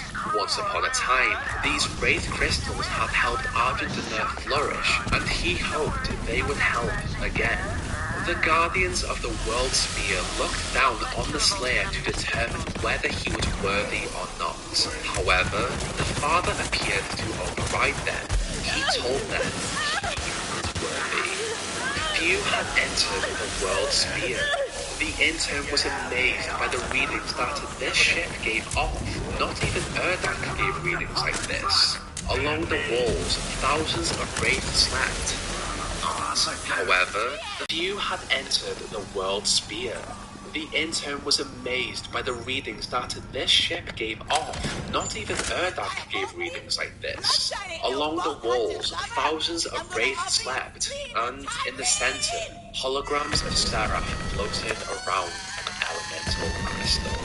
The Seraph were the most trusted of the Father, and it is likely that he had created the Wraith to be just as important as the Maker. He knew of the true purpose of the World Sphere, the power that was inside, and the Seraph who watched over those who slept. The Slayer had acquired the crystal. He just had to reach the gates, a gate that existed on Earth. In the last stretch of his fight, the Slayer fought through the demons on a now reclaimed Earth as he was guided through an underground region taken over by the UAC. With the crystal, the Slayer placed it into a machine and the gateway opened. Davoth had waited for this moment for a long time. He had chosen this human after he had survived so many impossible interactions with demons on his original Earth. The perfect weapon that had taken out the priests, the Maker, and the Father. The Slayer had arrived in his domain once again, and he looked down with his army on the walls of Aura. His soldiers had also waited a long time for this moment, the return of their gods. These walls have protected Amora from the fall of Jakar, and this city appears to have thrived in technology and weaponry over the years. Behind the Slayer appeared several portals, and out of them stepped the army Commander Valen had formed. They had come to fight by the side of the Doomslayer. As this war for all life began, the Doomslayer raced through the valley towards Amora and took out every demon that came upon his path. Even the elite armies within Amora were no match for his rage. Eventually, the Doom Marine entered a portal and arrived in Davoth's throne room. The Doomslayer had brought violence and war to Davoth's dark realm, but conflict was born in Hell. It was inevitable. Armored with a mech suit with a crucible, the Dark Lord prepared to fight. It appeared that even though he had returned to his full physical form, his essence, his power, had not completely returned with him. He fought like a mortal. During this fight, the Dark Lord told his story, that he was the creator of all and that his creations had betrayed him and stolen his power. He deserved to be angry, to be filled with rage. Everything bad that had ever happened was because of the Maker's betrayal. The Slayer did not care for his reasoning, even when the Father confirmed it. The Dark Lord and his actions had inflicted pain and misery to countless mortal souls across so many Earths. Despite Davoth's power, combat technique, and even the ability to teleport their fight across space, the Doomslayer was able to evade his attacks as he landed blow after blow with the Hellbreaker. The Dark Lord wanted his vengeance. As all things were made by his hand, so too would they be unmade. The Slayer fought with all of his rage, and with a final ferocious blow, he knocked down Davoth one last time. The Dark Lord asked the Slayer, "Do you have nothing to say to your creator before you strike him down?" the Slayer stabbed Davos in his doom, he spoke for the first time in many years. The death of Davos, the Dark Lord, let out a wave of energy into the sky. As it was decreed, every demon outside of Hell's borders were destroyed. Only those within the realm of Hell survived this mass purge, and now they could never leave the dimension they were created in. Finally, the life sphere of Davos left his body and exploded. But then, the Doomslayer felt weak, and he fell unconscious. The Doomslayer's power had been created from the extract of Davos' essence in the divinity machine. He was connected to the Dark Lord. His power was Davos' power. Davos had created the Doomslayer, and by his hand, he had destroyed what he had created. Unable to protect himself in his rare, weakened state, the Doom Guy was placed into another sarcophagus by the Seraph that had watched over him in the world sphere. The marking of his and Davos symbol was infused on the sarcophagus and was left in the Tomb of Souls. The Doomslayer had become another deity trapped in the Tomb of Souls alongside the Father's failed experiments. As the Seraph left him, they hoped that the blood on his sword never dried, that they would never need it again. The Doomslayer had fought through several versions of Earth across time to stop the demonic forces of Hell, only to have been sealed away after aeons of fighting. The death of his rabbit, Daisy, and a family he may have had literally left him, but now too angry to die.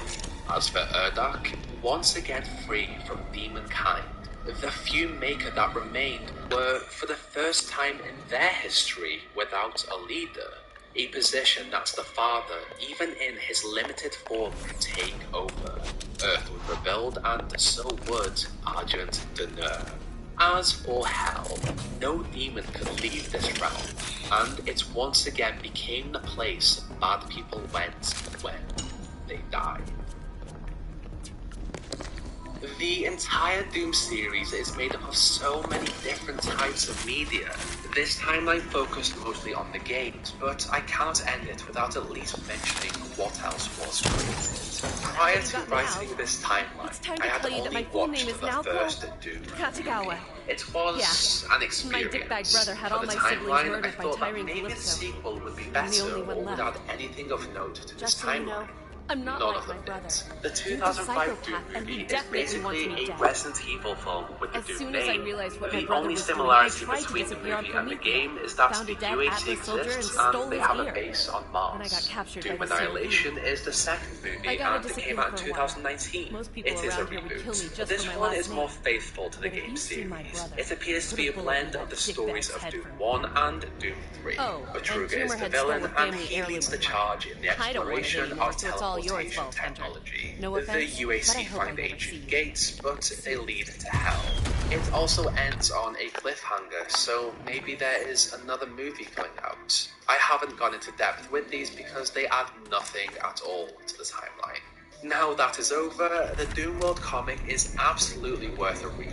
Distributed in May of 1996, it follows the events of the Phobos disaster with more of a comical twist as the Marine massacres a ton of demons. There have also been 2 lots of novels. The first came out in 1995 and 1996, Knee Deep in the Dead, Hell on Earth, Infernal Sky, and Endgame. They follow a space marine called Flynn Taggart, and he has a very similar story to our Doom Guy. A lot of fans have wanted to call the Doom Guy from Doom Flynn Taggart, but the developers have actively gone out of their way to keep him nameless, a way for the player to put themselves in his position for immersion.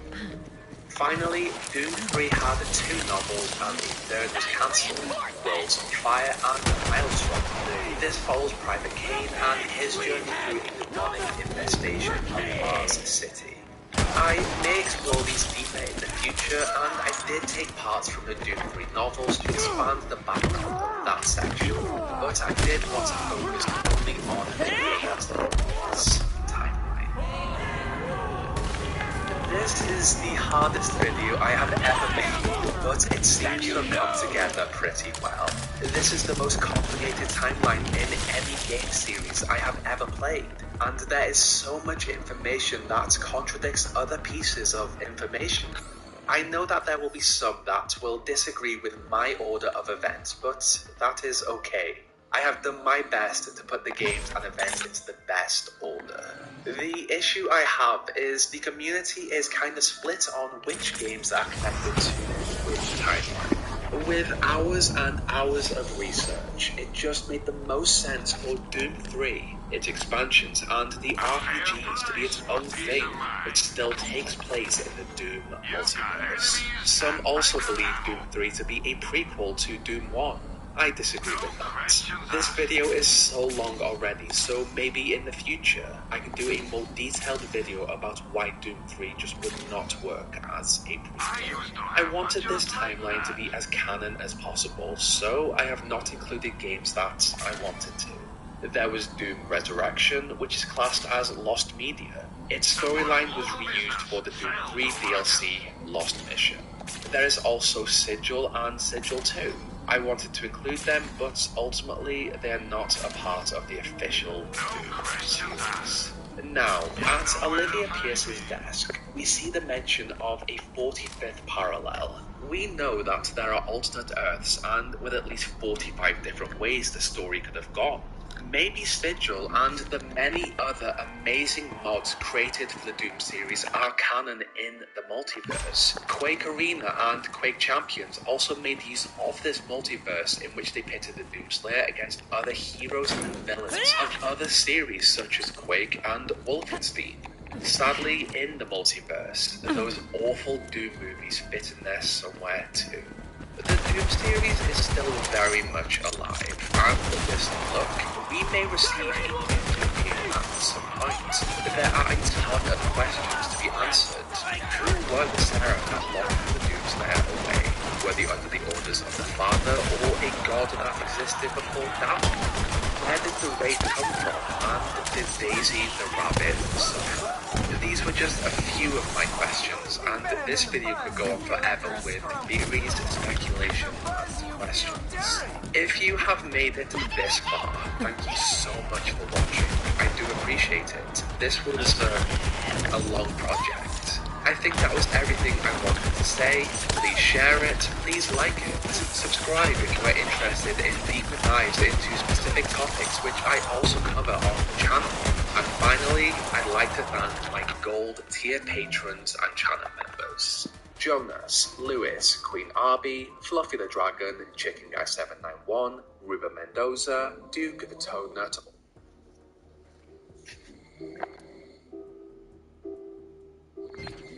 One school day, a boy named Tom was sitting in class doing math.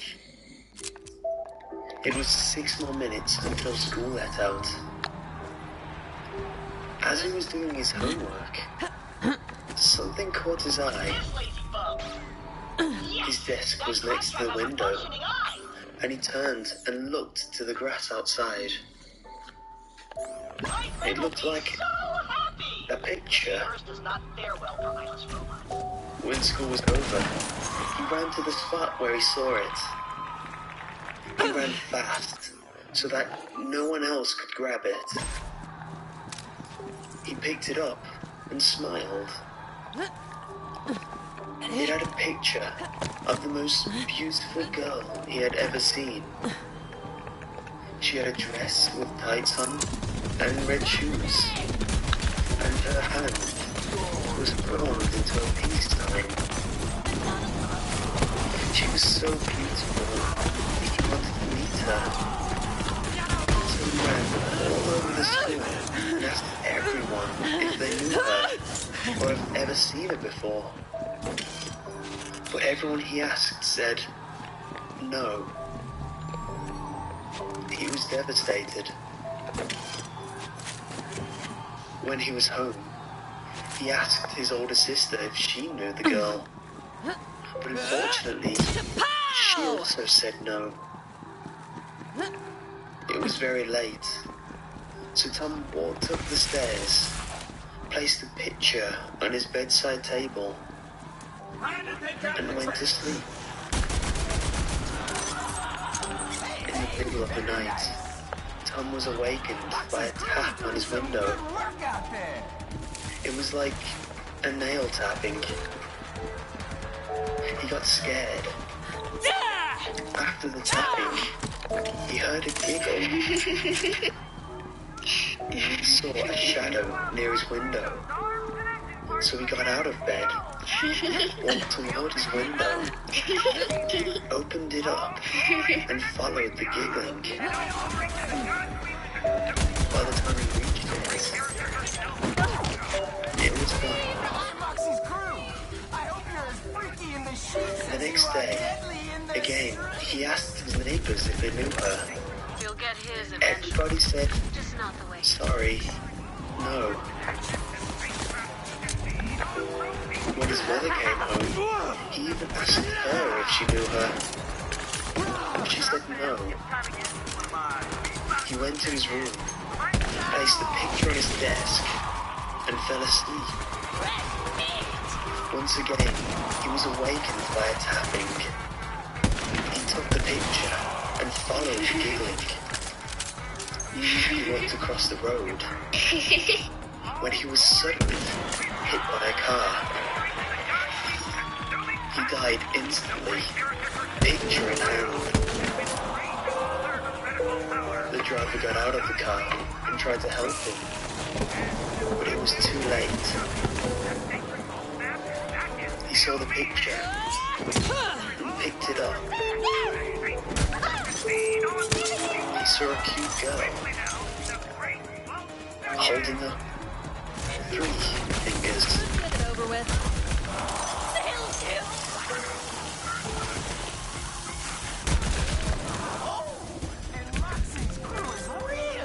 What do you think of when you imagine being cursed? The random elements of life conspiring against you? A horrible disease no one can treat? Everything you touch dying? The curse I've been present with may sound like nothing compared to those.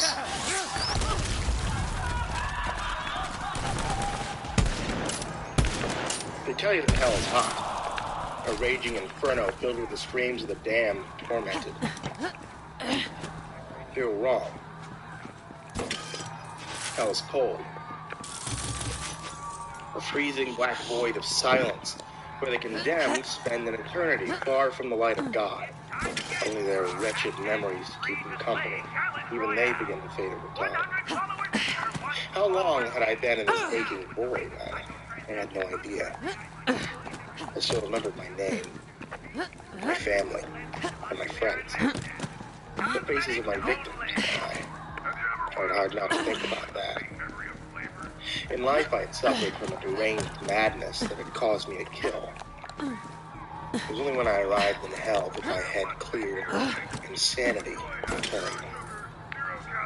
I suppose madness was a kind of escape, not allowed for me here. More time passed. A day, perhaps a year, 100, 1,000. When a light suddenly appeared in the darkness, and an angel stood before me, an angel with black wings. A golden band, almost crown-like, circled its head. I realized I was looking at a halo. Couldn't really make out the sense. The creature looked beautifully female, terrifyingly masculine all at the same time. The one thing I did know was that I was in the presence of evil. An evil that made my shriveled soul shudder. Christian Davis, the thing you said, looking at ancient parchment. Get to your feet. I was just about to answer that I had no feet when I realized I was suddenly clothed in flesh again. Hurry up, still. The creature cried. You have an audience with the king of hell. I was hunted. Eternity alone seemed like a blessing. No longer used speech. The following one did not answer, but turned his back to me and slammed his midnight wings together, illuminating what I now saw was a small cell with slime-covered walls. Follow, he commanded, leading away.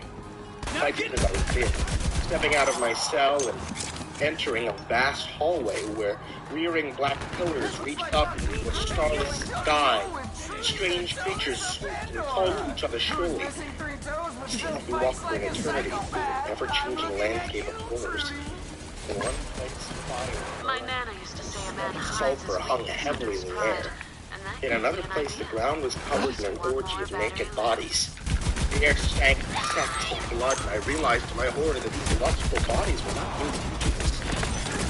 One writhing mass fused together forever by their own terrible desire. What is this place? I finally worked up the courage to ask the fallen one to stop, surveyed the scene, reaching out a hand to stroke a nearby thrusting buttocks. It's hell, too. In my father's house, there are many rooms. Come, he said, moving on. It's not wise to conclusively limit. He is not knowing his patience, and his wrath is a terrible thing to behold. Sometime later, we stood before a black castle. The terrain was black and arid with skeleton trees, which hung a rotting corpse that screamed and cried out and ravens toward their flesh. From there, the black-winged angel said, pointing towards a huge archway that was emblazoned with a glowing rune. My monster awaits you inside. You're not coming with me? I pleaded, terrified at the thought of being alone in this place. Not me, he said, looking at the castle thoughtfully. I stay away from the world as much as possible. His mood has been dour as of late, and I would like to keep my life well longer. I would tell you to pray that God hears no word fighting in this place. Instead, he turned away and left. My longing ends! For a moment, I was tempted to run, but where to? Where did one hide from the king of hell? Taking a deep breath, I pushed massive wooden doors that swung open easily, as if expecting me. Inside was a great hall, a high vaulted ceiling. There were no windows, only black obsidian walls, and yet I could see quite clearly. And I realized the illumination was coming from the end of the hall. As I approached, it grew brighter and brighter, pulsating around my body with a terrible cold heat until I could stand it no longer, and I fell to my knees, crying out, half blinded, and yet I was drawn onward like a moth to some terrible flame. It's not, but I told him it was. Just like that. Had to get mine somehow. His circuits it was are a little gone, short, if you catch my and a golden throne shone before me. Sat upon it was the most beautiful creature I'd ever seen. A terrible beauty that you would die for, kill for, give up your very soul to possess. The creature smiled at me, and reading my thoughts, that stood up, dependent in its golden armor, its black wings unfurling as it looked down at me with piercing blue eyes. Stand up, it said. But I could not. I could only stare, taking in the splendor of the creature before me. With a sigh, it stepped back, bathing itself in a glowing white light until only an ordinary-looking man stood before me in an immaculate tailored suit and tie. Is that better? He asked. Yes, I answered, slowly climbing to my feet. You mortals, he laughed. Such simple creatures, so easy to bedazzle, so easy to manipulate. Whatever it was my father thinking he created you. I wonder if he was good. Come, he said, leading me over to a nearby table that was laden with all manner of food and smoking joints. Freaking multi-kill! I realized I was hungry, ravenous. With a cry, I leapt to the table and started stuffing food into my mouth, tearing smoking flesh, cramming strange and exotic foods into my mouth until my stomach started to ache and groan. I tried to stop, but I realized I could not. My will was no longer my own. I was choking now, gagging on rich food. I staggered away, falling to my knees, and was violently sick, heaving smoking chunks of flesh onto the floor. Through all this, Lucifer sat at the table laughing, uproarious. He laughed. Don't you know that gluttony is a sin? What will you do next? I gasped, suddenly furious. Pull the wings from flies? His smile faltered then, and he caressed his own wings lovingly. No, I would never pull the wings from anything. My own were torn from me on the day I was cast down. It took me an eternity to grow them back. And when they did, they were black. The ultimate gesture of an unforgiving God. God? I spat. What's he ever done for me? In life, I was an insane, crazed killer, and in death. And death, he left me here to rot. Right here!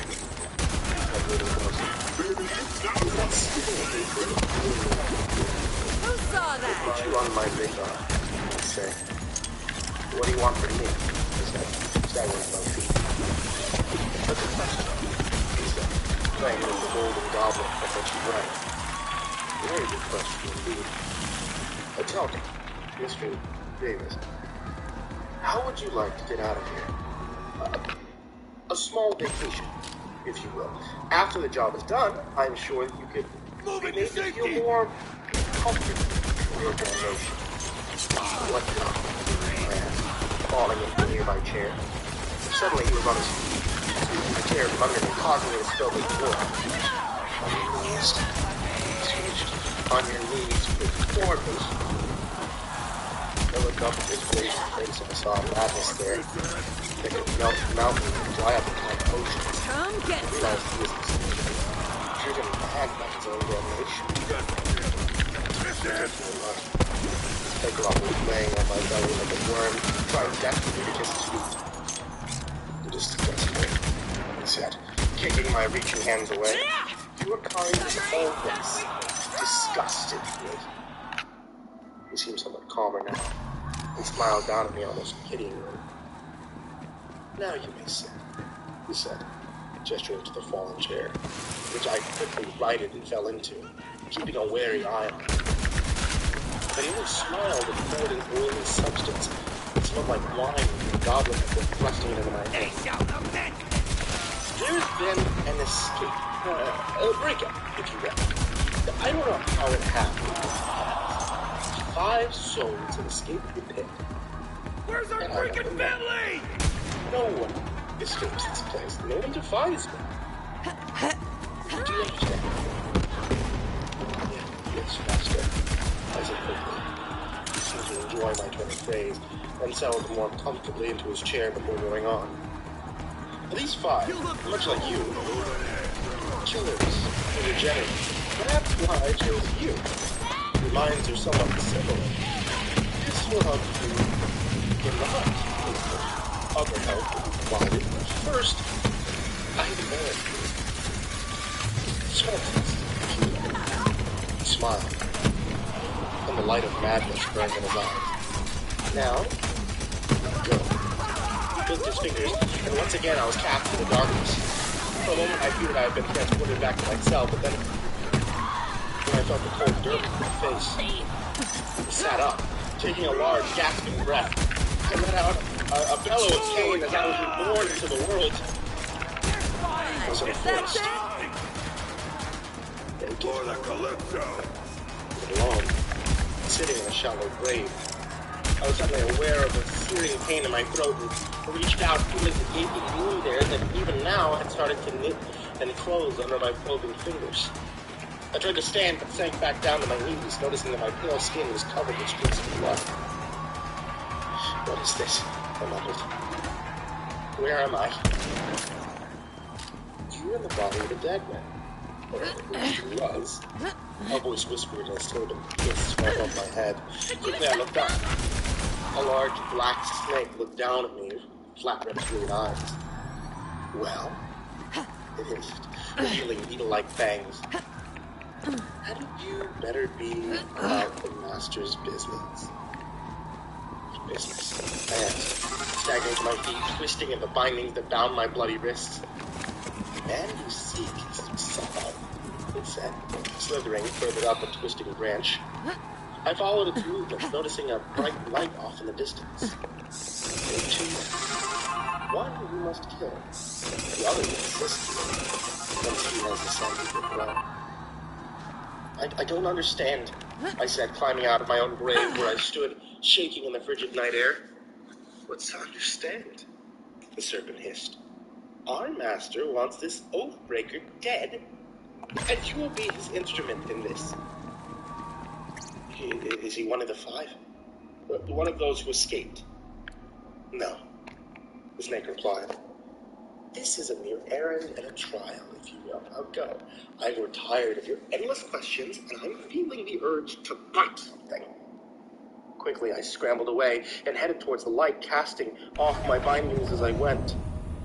After what seemed like endless walking through the night-shrouded forest, I stumbled upon a gravel driveway that led to a ranch-style looking mansion. Wincing at the pain in my feet, I stared up at it, noticing that every light in the house seemed to burn, and yet the night was deafeningly quiet. I approached the door and wondered if I should knock, but it creaked open, as if by its own volition. The hallway was vast and carpeted, deep crimson, with a high, decorative ceiling, a crystal chandelier lending the place an almost ethereal quality. I was hearing something, a low humming coming from a nearby staircase. As I drew closer, I realized it was the voice of many people chanting from below the low-cut door embedded in the staircase itself. Taking a deep breath, unsure of what I would find within, I gently opened the door, revealing a set of rough-hewn stair steps leading down into a flickering gloom. As I ascended, the chanting grew louder, seeming to echo all around me. At the bottom of the stairs, I turned a tight corner, and I was greeted by the sight of a vast cavern, filled with glowing black candles. The room was overflowing with people in the hooded black robes.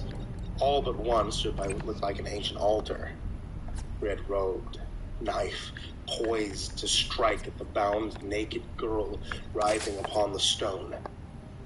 Behind him hung a great black cross, inverted, a glowing pentagram carved into the middle, depicting the face of some horned beast. At the sight of me, the man dropped the knife and began to shake violently, attracting the attention of the other men in the room. This cannot be, he gasped. You're dead. I killed you myself. I was just about to answer him when my mouth dropped open and Lucifer's voice issued forth. David, I thought we had a deal. Is that you, Master? The man replied, falling to his knees. The others seeing this did the same, pushing their foreheads into the dust. Welcome back to Who You Wants know to Be damn well who this is. We're four lucky... The voice hissed from between my lips. We had an agreement, David. Once a month, when the moon was at its fullest, you would sacrifice 2 virgins unto me, the son of Adam and the daughter of Eve. In return, I would give you power, make you the leader of this covenant. And more has been done, great Lord. You lie! This one was no virgin. Stop the body drop. That's impossible. He was one of the coven. He would never lie to me. The voice laughed again. You overestimate your power over these dogs. This one lied to you because he hated you and knew he would bring my wrath upon you for such an unworthy sacrifice. And he was correct. I can hardly blame him for this, the priest cried out, crawling on his knees towards me until his cold hand caressed my feet. But you can, the voice laughed, causing my head to look down upon his prone form. Besides, I grow tired of your nightly devotions. You bore me. Please, Master, the man begged, but the voice had left my lips and was now in my head. Kill him. Kill him, then tell Bartholomew. He is now the leader of the covenant enemy. was to teach you to understand my enemy. Do this and earn your place as my emissary upon Earth. Moxie's crew is my type. And just like that, If you're just tuning in, he's gone. this is Who Wants to Bang a Bazillionaire. Murder, of course, was where four not unknown to me. contestants fight to the In death my to former win life, one night I had been with quite insane and a prolific killer. That We was got a great lineup of was before my contestants rebirth. today, including a Desire lovely led fighting for the sexalicious the knowledge of God. Besides, the groveling man before me was evil, a follower of Lucifer. But was I not mistaken? I tried to tell myself that wasn't true. That I had been pressed into the dark one serving. I should not kill this man regardless of the crimes. But in the end, really cleaning up out there. in the end, my fear won out. And with a cry, I brought the sole of my foot crashing down on the back of his exposed neck, breaking his spine, killing him instantly. Bartholomew, I said, trying to interject some authority to my voice. Come forth. A tall, slender man with graying beard separated himself from the crowd and approached me warily, his deep sunken eyes never leaving my face.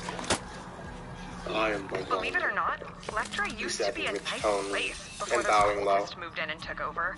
How Now can I it's help full you, of Master? bandit streamer a-holes Your like master is Gobbler gone. Killable. But he left you a Battle Royale message. in our I neighborhood. said, tapping my Still skull. can't believe it. I'm a baker He by says you trade, are now but leader Lorelai here says we've all got and to master fight of his mess. coven, I and just you want are my to city assist back. me. Gotta admit, I'm starting to get pretty good with this rifle. I used to psycho at 100 yards the other day. Crazy bastard Well, may I started be of charging, assistance? screaming something He about said, drawing pooping on closer. a pigeon. I was suddenly What the aware of hell the many is wrong eyes with these watching people? us. Perhaps we can talk somewhere more private, I said, nodding towards the watching cultists. Of course. Jumping back, and then his request sounded very much like a demand, but I let it slide. All I wanted was a good warm meal and a hot shower after the depths of hell. That itself would seem like a small slice of heaven. An hour later found me in a small study, sitting by a roaring fire, my belly full and wearing a brand new set of clothes. Bartholomew was pacing impatiently around me. So, he said, stopping the endless pacing and turning to face me. So tell me why you're here.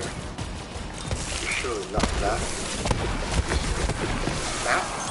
The boy whose flesh you have. How do you know I'm not that? I didn't. You laughed. You just told me. My name is... Why? Christian Davis. I was in hell for it. But that was something I just didn't know. What date is it? What year? Why does it matter? It matters because I want to fucking know, because you've been commanded to obey me. He bridled at that. I believe the word you used was assist. But the date is October 16th, 2022. 40 years, I gasped. I was in that place for 40 years? What place? He asked excitedly. You were in hell, weren't you? Did you see it? Did you meet the Godfather? Yes, no doubt, I have. But you're truly blessed above all men. I myself hope to stand in his glorious presence someday. You may want to hope for something else. He was about as crazy as the shithouse rat. How dare you? He recoiled from me. If you were not the Dark Princess chosen, I would tear out your tongue with hot pincers for your blasphemies. I am chosen. I lost count. And for why I'm here, I'm looking for 5 prisoners. Escapees from hell. 5, you say? His face growing suddenly excited as he scurried behind the nearby desk and pulled out a large black file. This appeared on our doorstep about a week ago. We did not understand why or what it was, but now I think I know, he said, dropping the file in my lap. It was sent here to help you. I did not reply, but I snapped open the folder. Inside were pictures of 3 men and 2 women.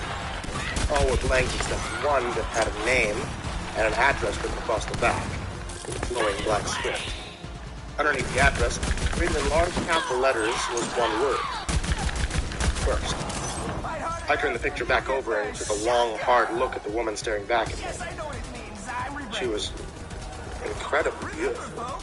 With flowing black hair, skin the color of moonlight, emerald green eyes.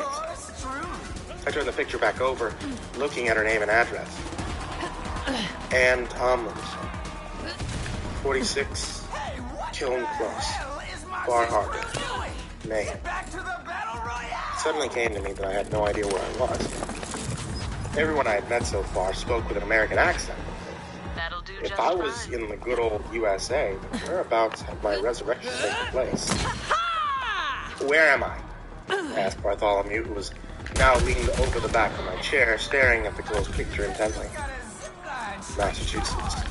He shot right back as if he'd been expecting the question. Cape Cod, to be precise. You're not too far away now. Amused? About a 5 or 6 hour drive. You can set out in the morning. I'll have a car ready and waiting for you. Come, I'll show you to your room. I was just about to stand when the fire suddenly flared in a great gout of flame, causing me to cry out in alarm before suddenly dying back down and quickly going out. On the glowing ashes, there was a wicked-looking dagger, a long bone handle in which strange, archaic runes had been carved. The dagger of fate, Bartholomew gasped. Pushing me aside, he fell on his knees and scooped the dagger up, but as soon as his skin made contact, the dagger glowed white hot. With a scream of pain, the high priest cast it back into the ashes, great tears in his eyes as he cradled his wounded hands. Guess it's not for you, I said. As I dropped to my knees where I reached out a tentative finger and gave the dagger a quick prod. When it didn't react, I took a deep breath Find me and I'll tell you how scooped we're it gonna up, wincing against the pain. yank the cord on Kilovolt. But there was nothing. It only sat in my Kilovolt might hand, not have stolen my feeling heart, like but he did steal my a underdog. perfect fit. I had plans for a Against battle my royale palm. on Promethea. This little contest dagger makes a of mockery fate. out of the time-honored and Bartholomew repeated, incredibly his arousing pain almost tradition forgotten of in the wonder of gladiatorial the thing. combat. But Do you know what you hold in your hand? if I have That anything dagger to was say once about it, wielded by he's not going to be Lucifer. the last man In standing. heaven, it is said that the archangel Michael still bears the scars of its touch. I looked in wonder at his shining blade. Michael, I whispered, knowing this blade had tasted the blood of angels. God help us all.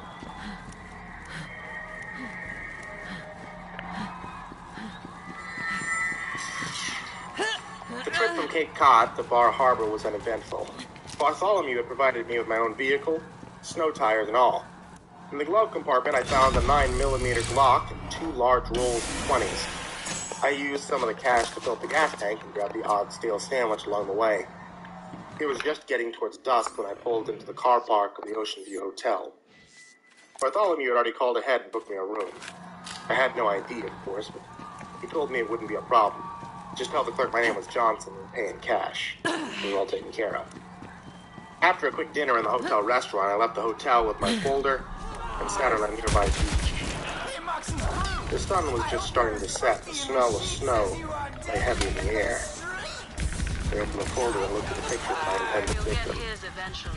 I wondered what such a beauty had done to buy herself a one-way ticket to hell. And what right, if any, I had to send her back there. From behind me came a scramble of claws, and I cried out as something heavy fell against my shoulder before landing in my lap. It was a rat, a huge rat. With a cry of fear, I leapt to my feet, sending the loathsome creature toppling into the sand where it scrambled to its feet before settling down on its haunches, looking at me with disdain. Thanks for that, it said, brushing sand from its fur. Lucifer, I gasped, sitting back down hard. Is that you? No, it's a Stay Puft Marshmallow Man. Who do you think it is? What are you doing here? I said, looking around, but the beach was deserted. I came to talk to you. It would seem you're having some misgivings about this little venture of ours. I said nothing, but slammed the folder shut guiltily. The rat smiled, showing yellowing canines scurrying a little closer. Shall I tell you about the beautiful Miss Tomlinson? She's a killer. A killer of both men and children. She uses her looks to wed wealthy men, then she poisons them and their children and takes the life insurance. All right, Black Widow, this one. She had wiped out 2 whole families before she met her end. Not that it mattered. The police had already started to zero in on her activities anyway. How did she die? I asked, I interested never now. let him into my bar for the record. A simple He didn't satisfy mugging my gone wrong. cravings, so She I was often shot to death, fitting end. Some would Hand say. me those But batteries, now, sugar. she's back. In my spare time, up I like her to make own my way. own toys. She's found herself This another one sugar is a daddy and works modification, on getting something I herself cooked up in the reestablished in the bedroom. world. But you are This going little to stop device her should help and us send her short out back to me. Kilovolt's defenses when you The hand in my suffering token. she I endured in think hell you'll find will it seem rather like a child's shocking. party compared to the Tell agonies Kilovolt she'll this is a suffer token of at my her return. affection, right before you shoot him in the face. But how will I know and it's anyone her? else you feel he's so deserving. At this, he looked genuinely if you catch my surprised. drift. You have her picture right there, he said, nodding towards the file.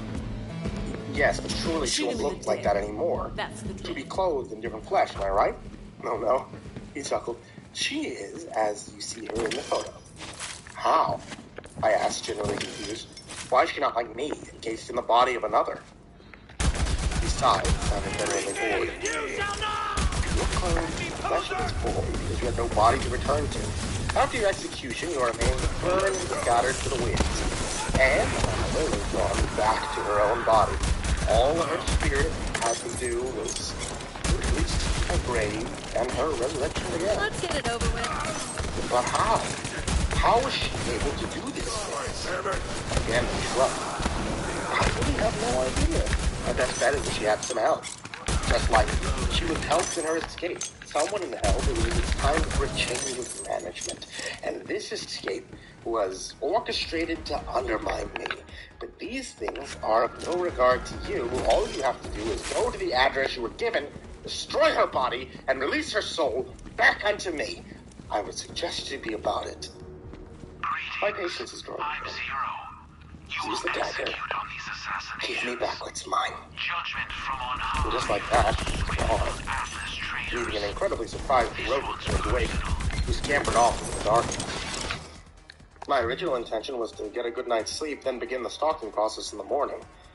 I knew all about stalking a victim. I had done it a lot in my former occupation. Fuck it, I whispered into the dark. Let's just get it done. Moments later, I was in my car and driving over to her address. It didn't take long to get there. Her house was only situated a few blocks from Ocean. A nice, stately-looking manor house set back from the rest of the houses at the end of the street.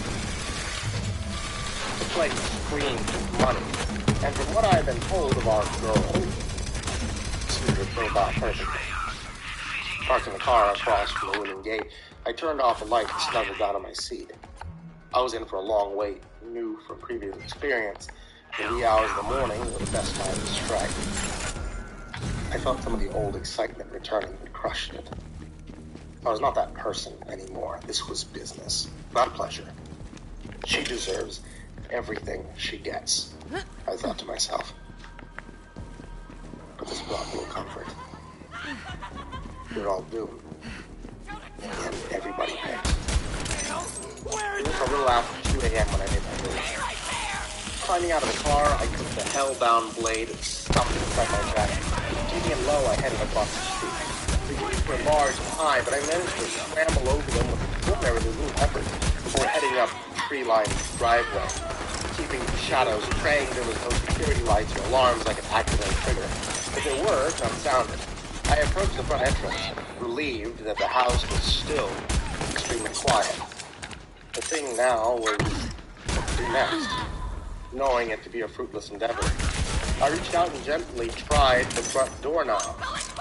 Finding it locked, I moved on to the other side of the house, checking the windows as I went, finding them all locked and secure.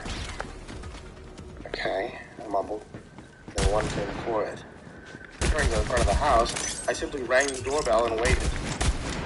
The door was almost immediately opened by none other than Anne Tomlinson herself. If I had not recognized her from her photo, the black pulsing aura that surrounded her would have immediately given her away. She laughed, and then reached out a slender arm, tracing her hand inches from my face, and I realized she was seeing the exact same aura on myself. She's the lucky winner, not you. Well, she grinned. My crew Another has the escape. I'll be there soon. Your timing couldn't be better. Come in. Could use your help. I said nothing to this, but followed her inside, closing the door frame behind us. Tell me, she said, turning to face me. How'd you find me? I haven't seen or heard from any of the others since we escaped. How'd you manage to get out? Did Asmodeus help you?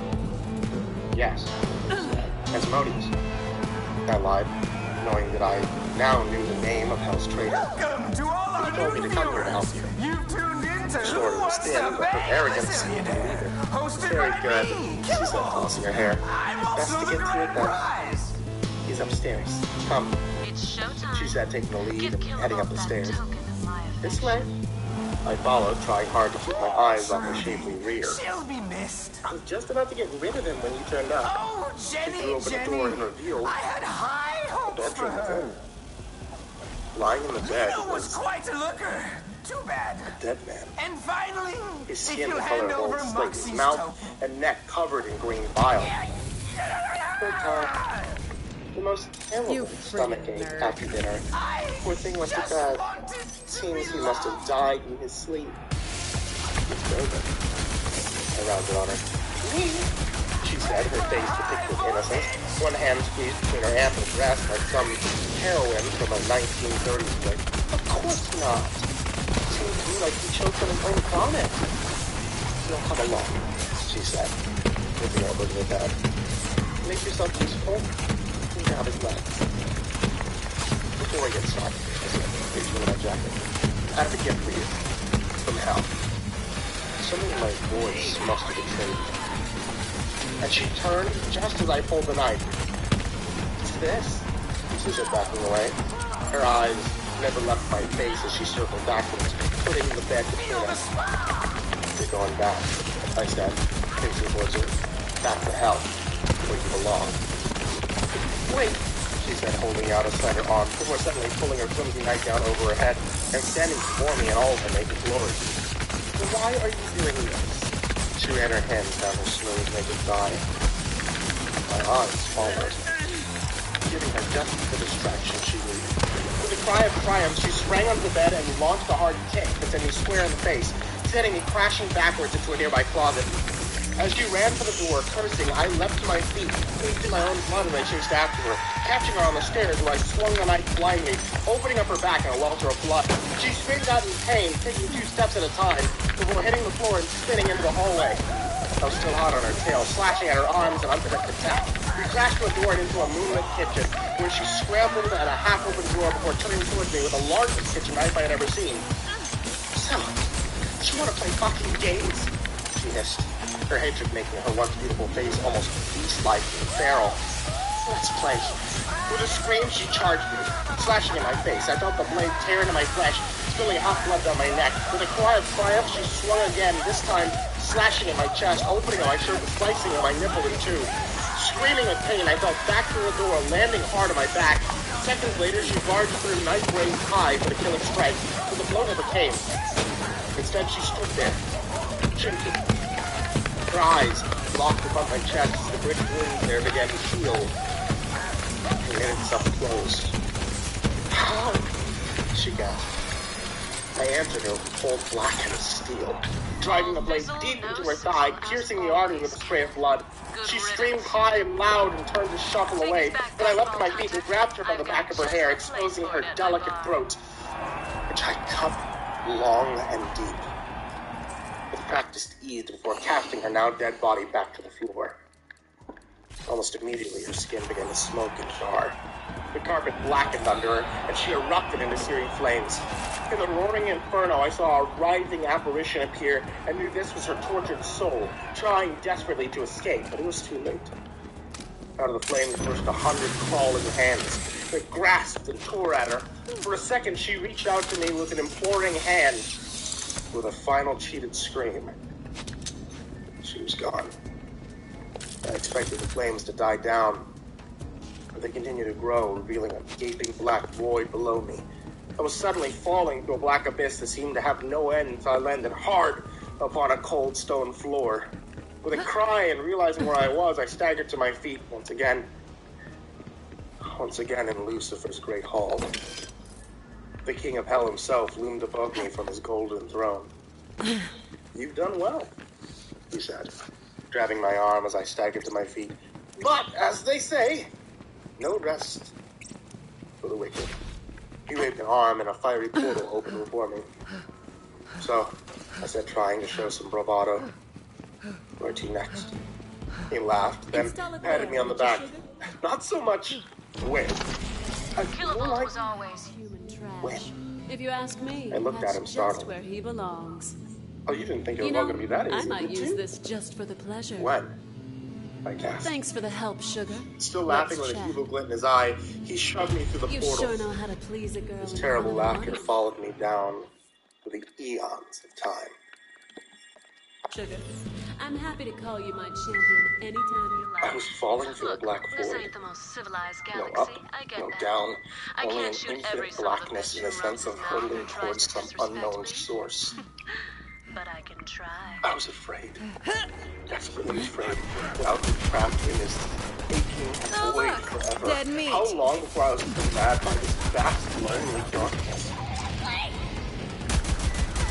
But you're not alone. A voice sprang to my mind. Lucifer, I whispered. It was much like this when I fell. He said. I heard his voice, endlessly cracked.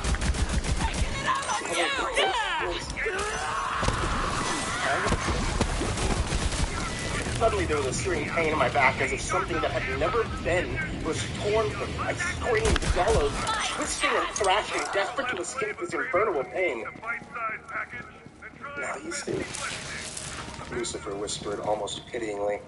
"Now you understand." I was falling faster and faster. A great white light pierced the veil of darkness, pulling me in, dragging at me like rusty hooks through my flesh, enveloping me, and just like that, it was bare earth beneath my feet once again. The sudden shock of gravity sent me reeling. I threw up an arm to break my fall, but it was too late. The ground flew up at me with breakneck speed, filling my vision. There was a jarring pain, and I knew no more. Well, a gravelly voice said, and his rude finger prodded me in the chest. "You're a threat. Your doctor did a fortune for you." I groaned. My eyes creaked open. The man before me let out a cry and leapt back, his lantern flopping in the darkness. "What's this? Still alive, are you?" he said, leaning forward. "Well, Tom will take care of that." From his scruffy-looking waistcoat, he dragged out a viscous-looking billy club. "Now you just stay right there, and old Tom will have you off to the angels in no time at all." "No angels," I croaked. "Only devils." "And then off to hell you go," he snarled through rotted teeth. As he raised the club for the killing strike, from behind me rose a dark shadow, a rotting arm oozing with maggots, wrapping itself around his neck. A face, skull-like and black with rot, came into the light, its tattered lips whispering against his throat. "Hell is my dominion, friend. Living upstairs? Only I decide who goes there."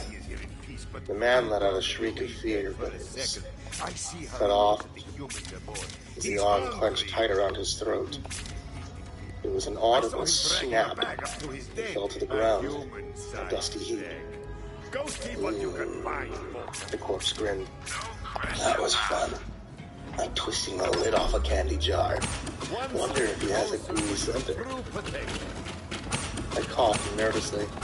"Lucifer, is that you?" The corpse sighed, and its eyes rolled wetly in his head. "No, it's Pablo Escobar. Who the fuck Good do to you go. think it is?"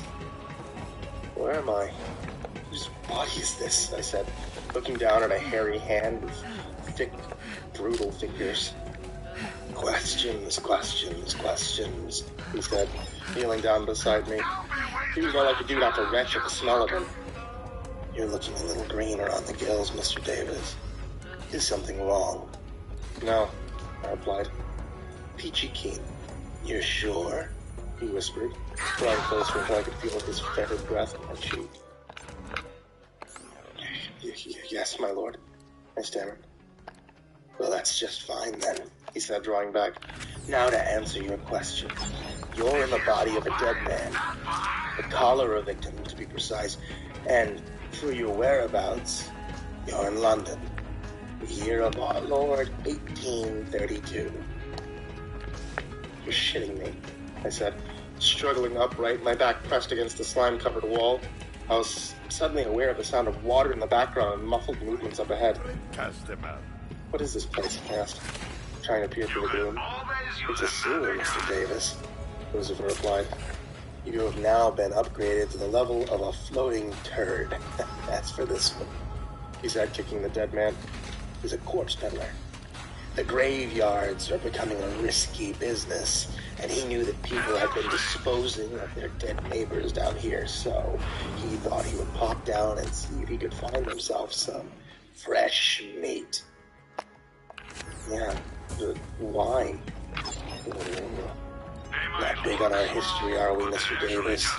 He steals dead bodies and sells them to unscrupulous doctors, all in the name of advancing medicine. The man you're looking for is an acquaintance of his, although a little viler. He doesn't wait for someone to die. He makes them die, then sells their nice, fresh bodies. Busy? If not, please come see me. He's one of the escapees? Yes. Lucifer nodded. A man by the name of Albert I'm running short on Foster. syringes. It would What does he appear look that like? the I idiotic asked, climbing to my feet. inhabitants of this vessel Well, have been stealing my that's the syringes question, and isn't using it? them for... You left the file I gave you back on Earth I'm and running destroyed low, and I that need them back. lovely Miss Thompson. And for that, you have to pay a forfeit.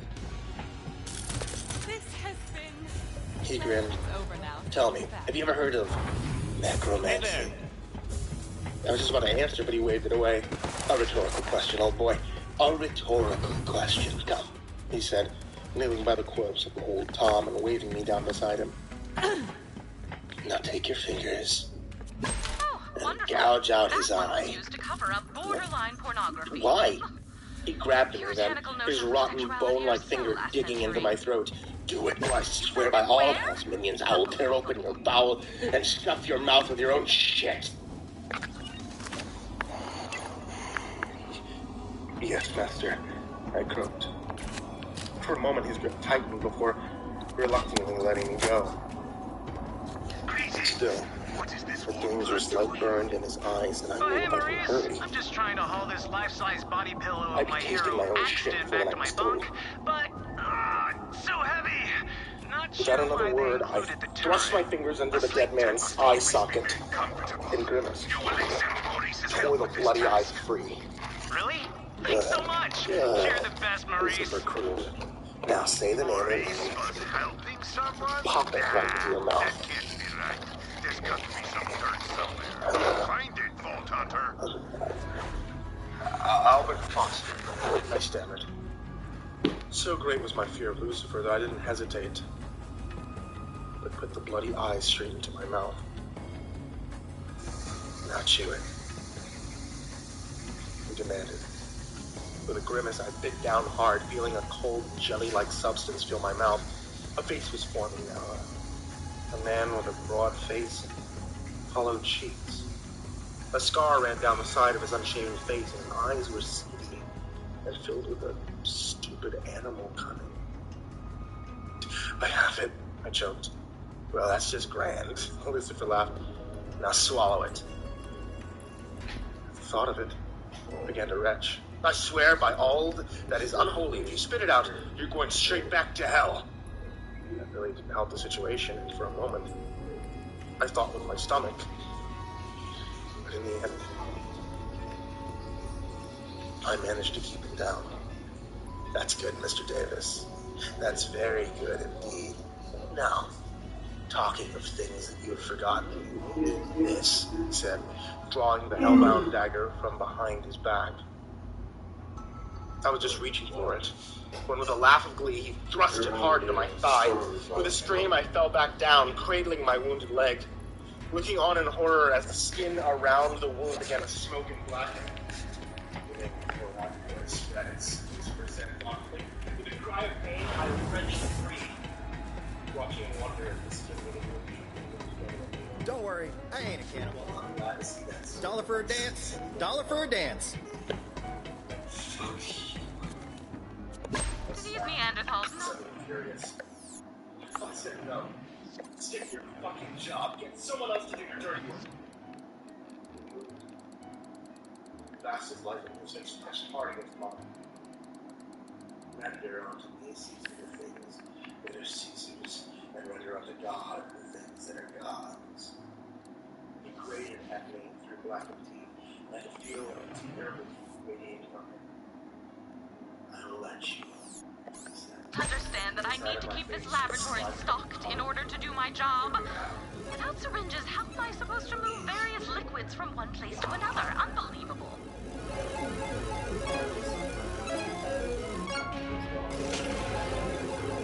Bye for now, friend.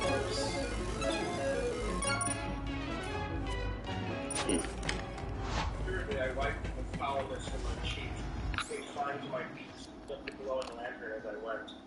The sewer was dark, the walls covered with all manner of foulness, coming from the opposite direction, and I began to despair and never find my way out of this place. Just then I felt a screeching like a small mouse.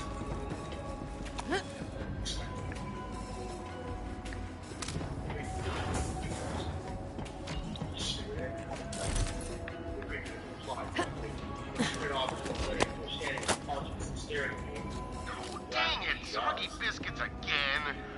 Sorry guys, Larry's brunch is canceled this week. Maurice has seen this before. You will add eggs from the Eunomian time wasp to the batter. The biscuits will emerge from the kiln, fluffy and buttery. Wow, thanks Maurice, you're the best. Hey everyone, Maurice saved Larry's brunch. No, this is all wrong. Maurice is a Saurian, a cold-blooded killer. He's got to be up to something.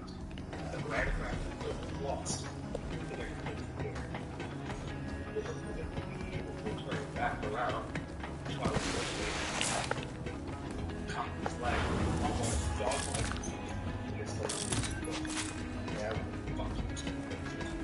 I'll kill you! Oh, sorry, I was talking to someone else.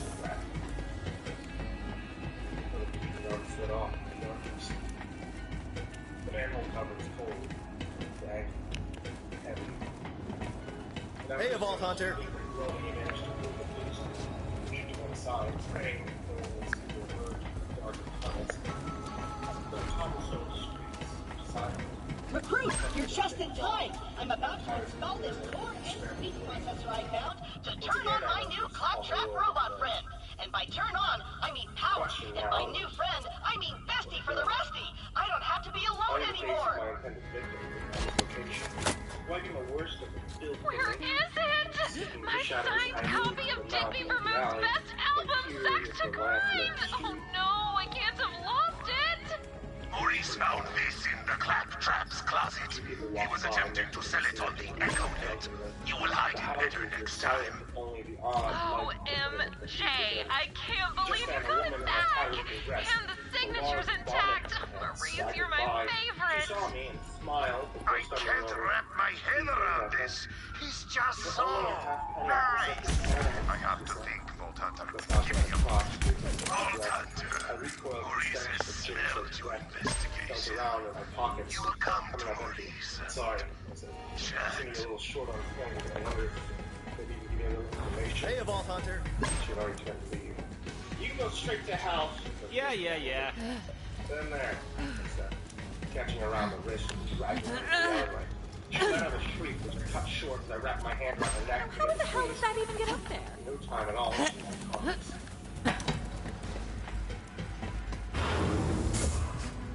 Dark That's probably all you're going to find. Please bring them back to me so I may continue my work, Vault Hunter. Honestly, I wonder sometimes why I put up with all of this. Though I suppose it does provide me with access to plenty of Iridian artifacts. Ready supply of test subjects. Oh, right. I suppose you call them patients. I can finally get back to work now. Thank you, Vault Hunter. And if you discover anyone else has stolen my syringes, please execute them. Okay? Bye. I still had no idea where I was going. Warmonger Marcus has distrust for Maurice. This is understandable. Maurice is on a mission of peace, and this is a threat to business. You will bring to Marcus a kid. That's what I came with. Warm blood kid. Yes. The birth of Warmonger Marcus. You will take him to him. Get the information I so desperately needed. What is this? A present? From Maurice? Ah! Look at the fumes coming off of that box! Get it away! Put it over there! Make like one of my checks and bounce. Ha! I knew it! That present must have a neurotoxin inside. Or some kind of acid that would melt my face off. Maurice tried to kill me. I knew he was up to no good. What a relief. The last thing I could stand is to have someone nice on board. This place only holds together because we all might kill each other at a moment's notice. Thanks for investigating, Vault Hunter. A face-melting success. Warmonger Marcus only respects strength and fears warmth. Though Maurice is here in peace, he knows well the diplomacy of the crew. You will know Maurice's appreciation. She's on campus, she's back her drink before Sandy to leave. Quickly, I burst through the room until I stood before her. Well, I smiled. She smiled back, but there was a hardness to her eyes. Guess you'd be wanting a discount on account of this, she said, tracing a slender finger down her scar. No need for that, I said, drawing closer. Do you have a place we can go? Upstairs. St. John likes to keep things in-house. I followed her gaze, locking eyes with the big man behind the bar, pulled out a piece of hardwood from under the bar and thumped it ominously into his palm. The message was clear. No trouble.